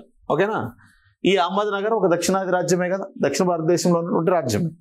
సో కాబట్టి ఇక్కడ మనకు ఇది అహ్మద్ నగర్ అనుకుందాం. ఓకేనా, సో దీన్ని అహ్మద్ నగర్ అనేటువంటి రాజ్యంగా భావిస్తే ఈ పైన ఎవరున్నారు? సో ఈ పైన వచ్చేసి మనకి షాజహాన్ ఉన్నాడు, షాజహాన్. ఓకేనా, ఈ షాజహాన్ ఉన్నాడు. ఇక్కడ వచ్చేసి అహ్మద్ నగర్ అనుకుందాం, అహ్మద్ నగర్. ఈ అహ్మద్ నగర్ పరిపాలిస్తున్న పాలకుడు ఎవరంటే నిజాం షా అనేటువంటి వ్యక్తి ఇక్కడ రాజ్య పరిపాలన చేస్తున్నాడు అనమాట. ఓకేనా, ఇప్పుడు షాజహాన్ అనేటువంటి వ్యక్తి ఈ అహ్మద్ నగర్, వాస్తవంగా ఇక్కడ బీరార్ ఉంది కదా, బీదర్. సో ఇక్కడ బీజాపూర్ తీసుకుందాం. బీజాపూర్ రాజ్యాన్ని 1687వ సంవత్సరంలో సో మొఘల్ సామ్రాజ్యం నందు విలీనం చేసింది ఔరంగజేబ్. గుర్తుపెట్టుకోండి. గోల్కొండ రాజ్యాన్ని 1686 ఇది. ఓకేనా, 1687వ సంవత్సరంలో సో గోల్కొండ మొఘల్ సామ్రాజ్యం నందు విలీనం చేసింది ఔరంగజేబ్. గుర్తుపెట్టుకోండి. సో ఈ 2 రాజ్యాలను విలీనం చేసింది ఎవరు? ఔరంగజేబ్ అనమాట. ఔరంగజేబ్ కలిపేస్తాడు మొఘల్ సామ్రాజ్యంలో. సో ఇప్పుడు ఈ 2 రాజ్యాలు ఉందా, ఈ 2 రాజ్యాలను వచ్చేసి వాస్తవంగా అక్బర్ విలీనం చేస్తాడు. అహ్మద్ నగర్ కూడా దండయాత్ర చేస్తాడు కానీ విలీనం చేయలేకపోతాడు, స్వాతంత్రాన్ని ప్రకటించుకుంటాడు. కానీ ఈ అహ్మద్ నగర్ను మొఘల్ సామ్రాజ్యం విలీనం చేసినటువంటి వాడు ఎవరంటే షాజహాన్. అలా అడుగుతాడు అనమాట. ఇప్పుడు మొత్తం బహుమని సామ్రాజ్యం ఉంది. బహుమని సామ్రాజ్యం ఎప్పుడు ఏర్పడింది, ఎప్పుడు స్ప్లిట్ అయిపోయింది, సో ఎన్ని రాజ్యాలుగా స్ప్లిట్ అయిపోయింది, దాంట్లో 5 రాజ్యాలు ఉన్నాయి కదా. ఈ 5 రాజ్యాలు విజయనగర సామ్రాజ్యంలో కలిసిపోయా, కాకతీయ సామ్రాజ్యంలో కలిసిపోయా, లేకపోతే మొఘల్ సామ్రాజ్యంలో కలిసిపోయా, ఒక్కొక్కటి దేనిలో కలిసిపోయా అని అడుగుతాడు అనమాట. సో బీదరు రెండింటిని సో ఎక్కడ మనకు మొఘల్ సామ్రాజ్యం విలీనం చేసినటువంటి వాడు అక్బర్ కుమారుడు ఎవరు? జహాంగీర్ ఈ రాజ్యాల జోలికి రాడు. సో జహాంగీర్ తర్వాత వచ్చింది ఎవరంటే షాజహాన్ వచ్చి అహ్మద్ నగర్ను గోల్కొండ అదే మొఘల్ సామ్రాజ్యంలో విలీనం చేశాడు. రిమైనింగ్ ఎన్ని ఉన్నాయి, ఇంకా పెండింగ్ 3 కంప్లీట్ అయిపోయాయి కాబట్టి రిమైనింగ్ బీజాపూర్, గోల్కొండ. ఈ 2 రాజ్యాలను మొఘల్ సామ్రాజ్యంలో విలీనం చేసినటువంటి వాడు ఔరంగజేబే. ఒకటి 1686, 1687. ఓకేనా, సో అది గుర్తుపెట్టుకోవాలి మనం. సో ఆ దండయాత్రలే మనం ఎలా జరిగింది అనేది ఇక్కడ మనం డిస్కస్ చేయడం జరుగుతుంది అనమాట. ఓకేనా, సో ఇక్కడ చూడండి ఫస్ట్ ఎన్నిసార్లు దాడి చేస్తాడు ఈయన అనేది మనం చూస్తే ఫస్ట్ వచ్చేసి 1629లో ఓకేనా 1600 ఈయన ఫస్ట్ దాడి చూడండి 1629వ సంవత్సరంలో ఖాన్ ఈ జహాన్ అనేవాడు కమాండర్, సైన్యాధిపతి అన్నమాట. సైన్యాధిపతి. ఇక్కడ రాజు వచ్చేసి షాజహానే. కానీ రాజు చూడండి ఇక్కడ ఫస్ట్ షాజహాన్ ఈ అహ్మద్నగర్ మీద దాడి చేశాడు. ఎప్పుడు దాడి చేశాడు? 1629లో. కానీ దండయాత్ర జరిగింది, ఈయన సైన్యమే వస్తూ ఉంది, కానీ ఈయన రాడు కదా.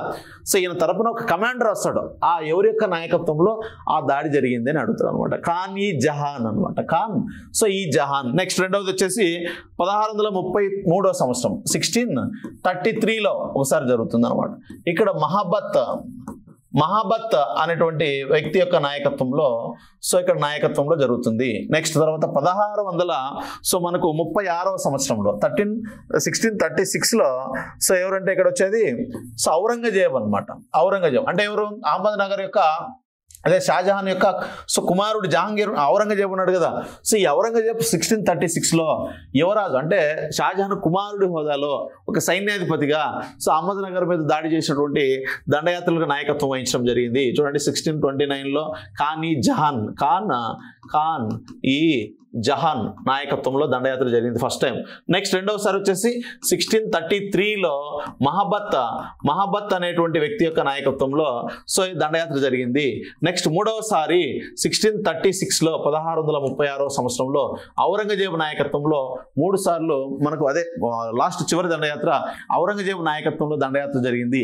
సో ఈ దండయాత్రలో ఫైనల్ గా 1636లో 1636వ సంవత్సరంలో ఇక్కడ చూడండి ఇక్కడ 1636వ సంవత్సరంలో సో ఏం జరిగింది? అహ్మద్ నగర్ అనే భూభాగాలను మొఘల్ సామ్రాజ్యంలో విలీనం చేసిన వాడు షాజహాన్.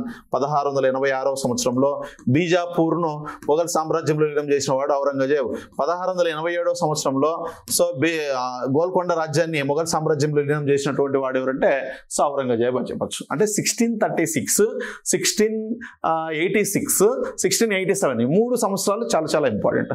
సో ఎవరు ఏ సంవత్సరంలో ఏ రాజ్యంలో విలీనమైంది అనేది మనకు అడుగుతారు అనమాట. ఓకేనా. సో ఇది కాబట్టి షాజహాన్ కాలంలో అహ్మద్నగర్ మీద ఎన్నిసార్లు దండయాత్రలు చేయడం జరిగిందంటే 3 సార్లు దండయాత్రలు చేయడం జరిగింది. ఇది మనకు గుర్తుపెట్టుకోవాల్సినటువంటి అంశంగా చెప్పొచ్చు అనమాట. ఓకేనా. నెక్స్ట్ తర్వాత వచ్చేసి అర్థమవుతుందా?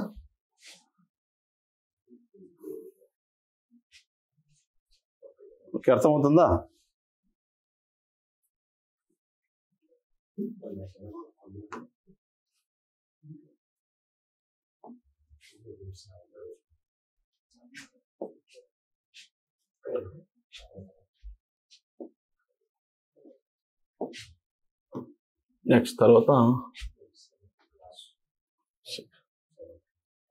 నెక్స్ట్ తర్వాత కాందహార్ ఆక్రమణ. కాందహార్ ఆక్రమణ అని చెప్పచ్చు. కాందహార్ ఆక్రమణ అన్నమాట.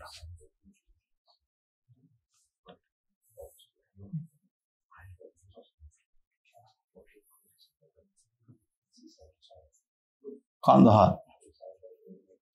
ఇది వచ్చేసి పర్షియా. ఇది వచ్చేసి మధ్యలో ఈ కాందహార్కు భారతదేశానికి పర్షియా దేశానికి మధ్య ఉన్నటువంటి రవాణా మార్గాలు ఉంటాయి అన్నమాట. అంటే ఈ 2 రాజ్యాల మధ్య సో ఎక్కువగా ఓకేనా ఈ 2 రాజ్యాల మధ్య వర్తక వాణిజ్యాలు బాగా జరుగుతూ ఉంటాయి అన్నమాట ఇలా. సో కాబట్టి ఈ కాలంలో అంటే మొఘల్స్ టైం పీరియడ్లో ఈ పర్షియా ప్రాంతానికి, పర్షియా అంటే ప్రజెంట్ మనం దేన్ని పిలుస్తున్నాం? ఇరాన్ దేశాన్ని పర్షియా అని పిలుస్తాం అనమాట. ఈ పర్షియా దేశానికి ఈ భారతదేశానికి ఓకేనా సో మధ్య వర్తక వాణిజ్యాలు జరుగుతాయి అన్నమాట. సో ఇక్కడ ఆ దేశానికి ఈ దేశానికి మధ్య జరిగేటువంటి ఈ రవాణా మార్గాలు ఏవైతున్నాయో ఈ రవాణా మార్గాల మీద ఓకేనా ఒక పట్టణం, ఒక ప్లేస్, ఒక రాజ్యం ఉందన్నమాట. ఈ రాజ్యం పేరే ఏమనిపిస్తామంటే కాందహార్ అంటాం అన్నమాట. ఓకేనా. సో ఇక్కడ చూడండి, ఇక్కడ పరిపాలిస్తున్నటువంటి భారతదేశానికి చక్రవర్తి ఎవరంటే షాజహాన్ అని చెప్పచ్చు అనమాట. ఓకేనా. ఇక్కడ పర్షియాను పరిపాలిస్తున్నటువంటి పాలకుని పేరు మనకి అబ్బాస్, షేర్ సో ఇక్కడ షా అబ్బాస్ అనమాట, షా అబ్బాస్ అని పిలుస్తాం అనమాట, అబ్బాస్. ఇక్కడ చూడండి, ఈ రాజ్యపు పాలకుడేమో షా అబ్బాస్, ఈ రాజ్యపు పాలకుడేమో షాజహాన్. ఓకేనా, ఈ రెండు రాజ్యాల మధ్య వర్తక వాణిజ్యాలు సో ఎక్కువగా జరుగుతున్నాయి అనమాట. ఇక్కడ చూడండి, ఈ మధ్యలో కాందహార్ రాజ్యాన్ని పరిపాలిస్తూ, ఇది ఒక రాజ్యం. ఓకేనా, సో ఈ రాజ్యాన్ని పరిపాలిస్తున్నటువంటి వ్యక్తి పేరు అలీ మర్దన్ ఖాన్ అనమాట, అలీ మర్దన్ ఖాన్. ఓకేనా, అలీ మర్దన్ ఖాన్ గుర్తుపెట్టుకోండి. ఇక్కడ కాందహార్ ఆక్రమణ అంటే, కాందహార్ అనేది పర్షియా దేశానికి భారతదేశానికి మధ్య ఉన్నటువంటి వర్తక వాణిజ్యాలు బాగా జరుగుతుండేవి. ఈ రెండు రాజ్యాల మధ్య ఉన్నటువంటి రవాణా మార్గాల మధ్యలో ఒక హాట్ ప్లేస్ ఉంది. ఇది పర్షియా దేశానికి హాట్ ప్లేసే, భారతీయులకు హాట్ ప్లేస్. ఎందుకంటే ఇది వర్తక వాణిజ్యాల పరంగా తీసుకున్నా, భౌగోళికంగా తీసుకున్నా మంచి ప్లేస్ అనమాట. ఓకేనా, కాబట్టి ఈ ప్లేస్ కోసము ఈ భారతీయులు ఎంత ప్రయత్నం చేస్తారో పర్షియా పాలకుడు కూడా అంతే ప్రయత్నం చేస్తారు. సో ఇప్పుడు పర్షియా పాలకుడు ఎవరు? షా అబ్బాస్. సో షాజహాన్, భారతదేశ పాలకుడు ఎవరు? షాజహాన్. ఓకేనా, కాందహార్ను పరిపాలిస్తున్న పాలకుడు ఎవరంటే అలీ మర్దన్ ఖాన్. ఇది గుర్తుపెట్టుకోండి. ఎందుకు కాందహార్ ఆక్రమించాల్సి వచ్చింది? ఓకేనా, ఎందుకంటే అది ఆర్థికంగా, రాజకీయంగా, ఆర్థికంగా రాజకీయంగా మంచి హాట్ ప్లేస్ అనమాట. ఓకేనా, సో కాబట్టి ఎందుకంటే ఈ పైన ఉన్నటువంటి దేశాలకు, ఈ దేశాలకు మధ్య వాణిజ్య కేంద్రం అనమాట అది అప్పట్లో. సో కాబట్టి కాందహార్ మీద వీళ్ళకు ఎక్కువగా ఇంట్రెస్ట్ ఉంటుంది అనమాట. ఓకేనా, సో కాబట్టి పర్షియా దేశానికి, భారతదేశానికి మధ్య ఒక వర్తక వాణిజ్య కేంద్రంగా మధ్యలో కాందహార్ ఉంది. ఈ కాందహార్ రాజ్యాన్ని ఎవరైతే జయించగలుగుతారో వాళ్ళు సో బాగా మంచి, ఓకేనా, సో అదే ఆర్థిక పరంగా బాగా స్ట్రాంగ్ అవుతారు అనమాట. సో అందుకే ఆ రెండు రాజ్యాలు పరిపాలించే పాలకుల మధ్య వైరం అనేది అప్పుడప్పుడు జరుగుతున్నది అనేది గమనించవచ్చు అనమాట. ఓకేనా, సో నెక్స్ట్ తర్వాత ఇప్పుడు వాస్తవంగా అయితే ఫస్ట్ హుమాయూన్, ఫస్ట్ రాజు ఎవరు చూడండి, ఫస్ట్ బాబర్ గుర్తుపెట్టుకోండి, బాబర్ మొదటి రాజు. నెక్స్ట్ రెండో వాడు ఎవరంటే హుమాయూన్ అనమాట, హుమాయూన్ తర్వాత మనకి ఎవరు వస్తారు? హుమాయూన్ తర్వాత అక్బర్ వస్తాడు అనమాట, అక్బర్ తర్వాత ఎవరు వస్తారు? జహాంగీర్ వస్తాడు అనమాట, జహాంగీర్ వస్తాడు. నెక్స్ట్ తర్వాత జహాంగీర్ తర్వాత షాజహాన్ వస్తాడు అనమాట, సో షాజహాన్ తర్వాత నెక్స్ట్ ఔరంగజేబ్ వస్తాడు అనమాట, వీళ్ళందరికీ కాందహార్తో సంబంధం ఉంటుంది అనమాట. ఓకేనా, చూడండి ఇక్కడ కాందహార్ను చూడండి, బాబర్ భారతదేశంలో రాజ్యస్థాపన చేసిన తర్వాత కాందహార్కి ఇతనికి సంబంధం ఉందా అంటే లేదు. మీకు చెప్పాను కదా, 1526 సంవత్సరంలో మొదటి పానిపట్టు యుద్ధం జరిగిన తర్వాత ఆయన ఏం చేశాడు? 1526 సంవత్సరంలో మొదటి పానిపట్టు యుద్ధం చేశాడు, నెక్స్ట్ కన్వా యుద్ధం చేశాడు, చందేరా యుద్ధం చేశాడు, గోగ్రా యుద్ధం చేశాడు. 1530 సంవత్సరంలో చనిపోయాడు ఆయన. ఓకేనా, అంటే ఆయన కాందహార్ను ఆక్రమించి జయించేంత సీన్ లేదనమాట. ఓకేనా, గుర్తుపెట్టుకోండి. నెక్స్ట్ తర్వాత వచ్చేసి హుమాయూన్. ఈ హుమాయూన్ యొక్క రాజ్య పరిపాలన కాలంలో కాందహార్ పూర్తిగా ఇతని యొక్క ఆధీనంలోనే ఉండేదంట. ఓకేనా, కాందహార్ రాజ్యం అనేది సో పూర్తిగా అతని యొక్క ఆధీనంలోనే ఉంది అని చెప్పేసి చెప్తాం. ఎందుకంటే మీకు చెప్పాను చూడు, కాందహార్ను పరిపాలించేటువంటి పాలకుడు సో వాళ్ళకు సోదరుడైనటువంటి ఎవరు కమ్రాన్ను హతమార్చి చంపాడని చెప్పాం కదా, ఏరియా మొత్తం కూడా అతని హాజరు. కాబట్టి హుమాయూన్ కాందహార్ను పరిపాలించాడని చెప్పొచ్చు అనమాట. నెక్స్ట్ అక్బర్ తీసుకున్నట్లయితే, ఓకేనా, సో ఇప్పుడు హుమాయూన్ మరణించిన తర్వాత ఓకేనా, ఈ కాందహార్ మళ్ళీ ఎవరి చేతిలో వెళ్ళిపోతుంది? పర్షియా పాలకుల చేతిలోకి వెళ్ళిపోతుంది అనమాట. ఓకేనా, పర్షియా పాలకుల చేతిలోకి వెళ్ళిపోతుంది. సో పర్షియా చూడండి, ఇప్పుడు హుమాయూన్ ఉన్నంత వరకు కూడా హుమాయూన్ ఆధీనంలో ఉంది. కాబట్టి హుమాయూన్ మరణించిన తర్వాత ఈయన మైనర్ కాబట్టి తొలి దశలో వెంటనే ఈ రాజ్యాన్ని కాందహార్ను మళ్ళీ ఎవరు ఆక్రమించేసుకుంటారు? మళ్ళీ పర్షియన్స్ ఆక్రమించుకుంటారు అనమాట. ఇప్పుడు పర్షియన్స్ యొక్క ఆధీనంలో ఉన్నటువంటి కాందహార్ను సో అక్బర్ మళ్ళీ తిరిగి ఆక్రమించుకోవాలా. ఓకేనా, అది ఎప్పుడు ఆక్రమణ జరిగింది అంటే సో 1559 సంవత్సరంలో జరిగింది. ఇది ఎప్పుడు జరిగింది? 1659లో 1559 సంవత్సరంలో సో అక్బర్, ఓకేనా, సో తిరిగి, ఓకేనా, హుమాయూన్ కాలంలో అతని యొక్క ఆధీనంలో ఉన్న కాందహారు అతను మరణించిన తర్వాత సో మళ్ళీ పర్షియన్స్ యొక్క ఆధిపత్యంలోకి వెళ్ళిపోయింది. అలా పర్షియన్స్ యొక్క ఆధిపత్యంలో ఉన్నటువంటి కాందహార్ను సో ఎప్పుడు 1595 ఇక్కడ 59 కాదు 95 రివర్స్ రాసుకోండి. సో 1595 సంవత్సరంలో సో 95వ సంవత్సరంలో అక్బర్ తిరిగి కాందహార్ను ఆక్రమించగలిగాడు అన్నాడు. అది గుర్తుపెట్టుకోండి, ఓకేనా. సో ఇది 1595వ సంవత్సరంలో అక్బర్ తిరిగి కాందహార్ను ఆక్రమించడం జరిగింది అన్నాడు. నెక్స్ట్ జహాంగీర్ గురించి మాట్లాడదాం. సో జహాంగీర్ అనేటువంటి వ్యక్తి, ఓకేనా. సో మస్ట్ చూడండి, ఇక్కడ షా అబ్బాస్ ఉన్నాడు కదా, ఈ షా అబ్బాస్ ఇప్పుడు అక్బర్ యొక్క టైం పీరియడ్ అయిపోయింది. అక్బర్ తర్వాత ఇప్పుడు ఎవరు వచ్చారు రాజ్యాధికారానికి?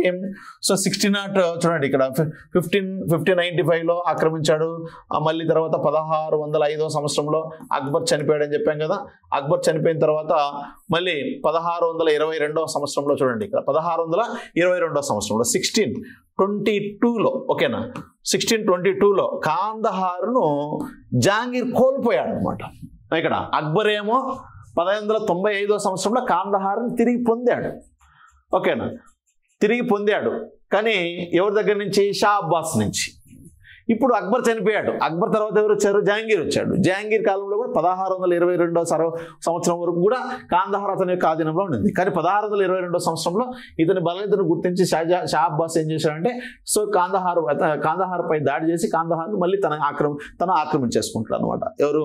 సో మన యొక్క షా అబ్బాస్ అనేటువంటి వ్యక్తి కాందహార్ను ఎప్పుడు ఆక్రమించుకుంటాడంటే చూడండి, 1622వ సంవత్సరంలో దీన్ని మళ్ళీ ఆక్రమించుకోవడం జరిగింది అని చూడండి. ఇక్కడ హుమాయూన్ కాలంలో కాందహార్ ఉంది, కానీ హుమాయూన్ మరణంతో దాన్ని మళ్ళీ పర్షియన్స్ ఆక్రమించుకున్నారు. మళ్ళీ అక్బర్ వచ్చాడు. అక్బర్ 1595వ సంవత్సరంలో మళ్ళీ కాందహార్ను ఆక్రమించాడు, ఓకేనా. నెక్స్ట్ తర్వాత 1622 వరకు కూడా జహాంగీర్ యొక్క ఆధీనంలోనే కాందహార్ ఉంది. 1622వ సంవత్సరంలో షా అబ్బాస్ కాందహార్ మీద దాడి చేసి దాన్ని మళ్ళీ ఆక్రమించేశాడు అని. ఇప్పుడు షాజహాన్ ఉన్నాడు కదా. ఇప్పుడు ఇక్కడ షాజహాన్ ఉన్నటువంటి పరిస్థితుల్లో మనకి ఏమవుతుందంటే 1638వ సంవత్సరంలో 1638, ఇప్పుడు మీకు 1629వ సంవత్సరంలో అహ్మద్ నగర్ మీద దండయాత్ర చేశాడు. 1633వ సంవత్సరంలో అహ్మద్ నగర్ మీద రెండవసారి దాడి చేశాడు. 1636వ సంవత్సరంలో అహ్మద్ నగర్ పూర్తిగా తన రాజ్యంలో విలీనం చేశాడని చెప్పుకున్నాం కదా. ఎవరు? షాజహాన్. 1638వ సంవత్సరంలో ఏం చేశాడంటే, ఈ కాందహార్ పాలకుడైనటువంటి అలీ మర్దన్ ఖాన్ అనేటువంటి వ్యక్తి షాజహాన్తో ఒక ఒప్పందం చేసుకొని 1,00,000 రూపాయల అమౌంట్కి, 1,00,000 రూపాయల ధనానికి సో ఈ కాందహార్ను షాజహాన్కు అమ్మేస్తాడు అనమాట. ఇప్పుడు 1638వ సంవత్సరంలో గుర్తుపెట్టుకోండి, 1638వ సంవత్సరంలో కాందహార్ను పరిపాలించే అలీ మర్దన్ ఖాన్ అనేటువంటి వ్యక్తి, ఓకేనా, షాజహాన్కు 1,00,000 రూపాయలకి కాందహార్ను అమ్మివేయడం జరిగింది. గుర్తుపెట్టుకోండి, అమ్మివేయడం జరిగింది. సో ఇది ముఖ్యమైనటువంటి అంశంగా చెప్పొచ్చు అనమాట, ఓకేనా. సో దానికి ప్రతిఫలంగా షాజహాన్ ఏం చేస్తాడంటే, సో అలీ మర్దన్ ఖాన్ అనేటువంటి వ్యక్తి ఉన్నాడు కదా, అతన్ని తన ఆస్థానంలో ఉన్నత ఉద్యోగం ఇవ్వడం జరిగింది అనమాట, ఓకేనా. తన ఆస్థానంలో ఉన్నత ఉద్యోగం కూడా ఇచ్చాడు అనేది గుర్తుపెట్టుకోండి, ఓకేనా. సో అలా 1638వ సంవత్సరం నుంచి షాజహాన్ ఆధీనంలో ఉంటుంది అనమాట. ఏది? ఈ యొక్క కాందహార్ అనేటువంటి ప్రాంతం షాజహాన్ యొక్క ఆధీనంలో ఉంటుంది అని చెప్పొచ్చు అనమాట, ఓకేనా. నెక్స్ట్ తర్వాత ఇంకొక విషయం ఏంటంటే 1600 ఇప్పుడు ఎక్కడికి వచ్చాం? 1638వ సంవత్సరం నుంచి 1649వ సంవత్సరం వరకు, ఓకేనా. సో కాందహార్ అనేటువంటి ప్రాంతం ఎవరి యొక్క ఆధీనంలో ఉంటుందంటే షాజహాన్ ఆధీనంలో ఉంటుంది. కానీ 1649వ సంవత్సరంలో 1649లో మళ్ళీ ఈ కాందహార్ను మళ్ళీ ఎవరు ఆక్రమించేస్తారు? పర్షియన్స్ ఆక్రమించడం జరుగుతుంది అనమాట. సో పర్షియన్స్ ఆక్రమించడం జరిగింది అనమాట, ఓకేనా. సో నెక్స్ట్ తర్వాత, ఓకేనా, 1649 తర్వాత, సో ఇంకా 1649 అంటే ఆల్మోస్ట్ మనకి ఎప్పటి వరకు ఉంటాడు షాజహాను? సో 1658 వరకే కదా ఉండేది, జూలై నెల వరకు ఉంటాడు ఆయన, ఓకేనా.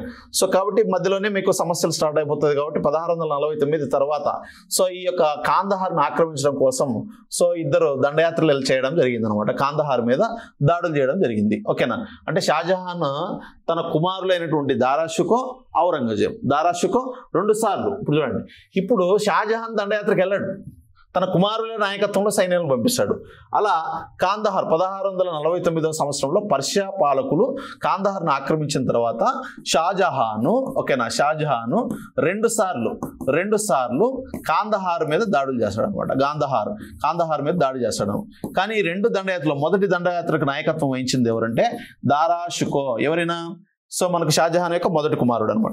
సో రెండవ దండయాత్రకు నాయకత్వం వహించింది ఎవరంటే ఔరంగజేబు అని చెప్పొచ్చు అనమాట.